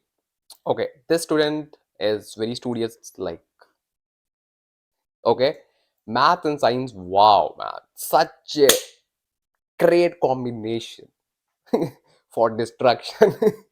Okay, then we have history. Who studies history, man? Come on. Then we have art. Wow. By the way, the formal name of art is maybe humanities. Okay, PE is physical education if you do not know. Biology, everyone knows biology. Biology is good till class 10th, then it becomes headache. I didn't take biology, I just got this feedback from my friends who took biology. Yeah. Just take humanities and sort it, man, sort it. Okay, it's personal choice, so I'm not the one who can comment on this. By the way, I can. I don't care.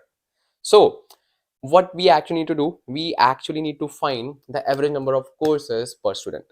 This question requires multiple steps. So, let's first try to perform first step, in which we will just find the size of the courses list. Okay, then we will just find the average.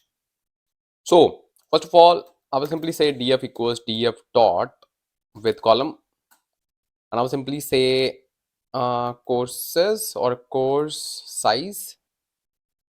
Okay, and then I will simply use function called size, and I will simply pass the column called courses. Simple. And this will give me the size of the list. Okay, then what I can just do, I can simply say group by and then dot agg and average of this new column, which is called, oh, I just wrote course. See, mathematics students, courses size, course, not courses. Okay, then we can simply say df dot display. Perfect, perfect. Oh, so the average size is 2. Nice, we found it, see, mathematics student can find the average like this: mean, median, mode, average, everything. Okay, so what do we have next in our 50th question? Okay, 50th. This question should be special. Okay, let me just bring a special question for you. Let's discuss question number 50. You have a data set with primary and secondary contact numbers. Use the Ansh, from where you are just getting these phone numbers, bro, trust me, I don't know. Do not even try to dial these numbers. Use the primary number if available, otherwise use the secondary number. Okay, so do you know what it actually needs to do with these columns? So basically, we have primary contact, we have secondary contact. It is saying in some cases primary contact is not available, in some cases secondary contact is not available. So we need to do something that if first column, or let's say first contact, is not available, use the second one, and If first is available, then just neglect the second one, because we just need one phone number. That's it. If you are familiar with SQL, this is similar to calls function in SQL. So we have calls function in PySpark as well. So I will also use that function, don't worry. So I will simply say df equals df dot with column. Okay, and then I will simply say contact. Simple, we just need one contact. So I will simply say calls, and first I will pick column primary contact. Oh man, I'm really hungry. Primary contact. Then if we have nulls in that column, then we will say just pull the value from secondary contact. Simple man, simple. Perfect. Yeah, let's display this data frame. Okay, we have contact column which has fulfilled our demand.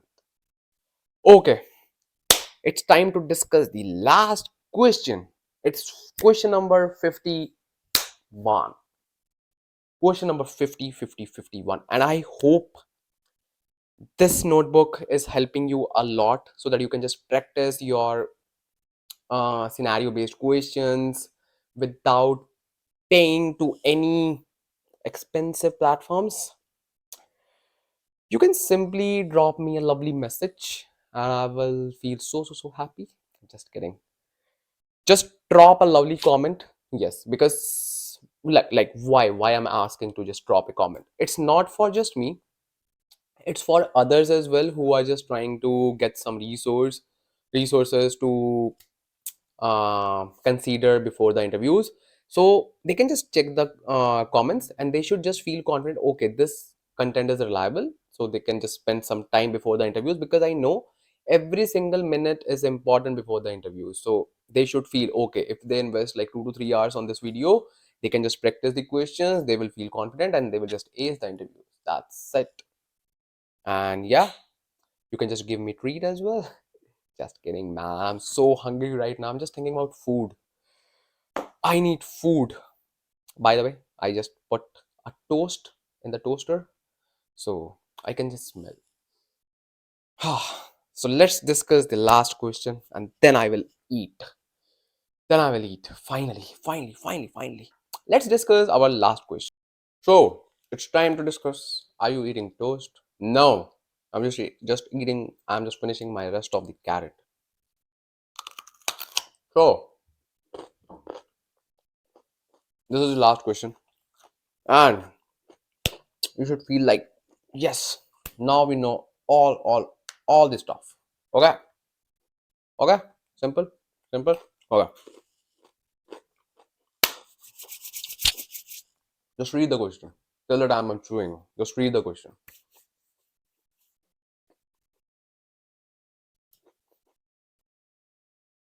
Read it. Good. So the question says, let me also read. Okay, the question says, you are categorizing product codes based on their lengths. If the length is 5, label it as standard, otherwise label it as custom. So this is a very generic scenario where you actually need to figure out which postal code is system generated or which are custom. This can be the real-time scenario, trust me. So how we can just figure it out? Obviously we need to just apply obviously we just need to apply condition, like if else condition or case when statement, and on top of it we just need to use a function which can actually find the length. Again, architecture plus function, it is a fusion of both both. And how you can do that? For that, you simply need to use a function called length to actually find the length of a text.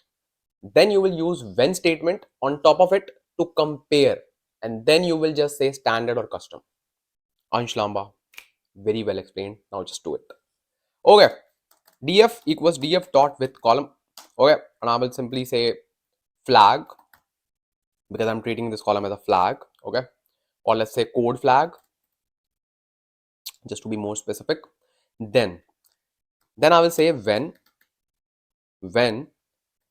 length is a function.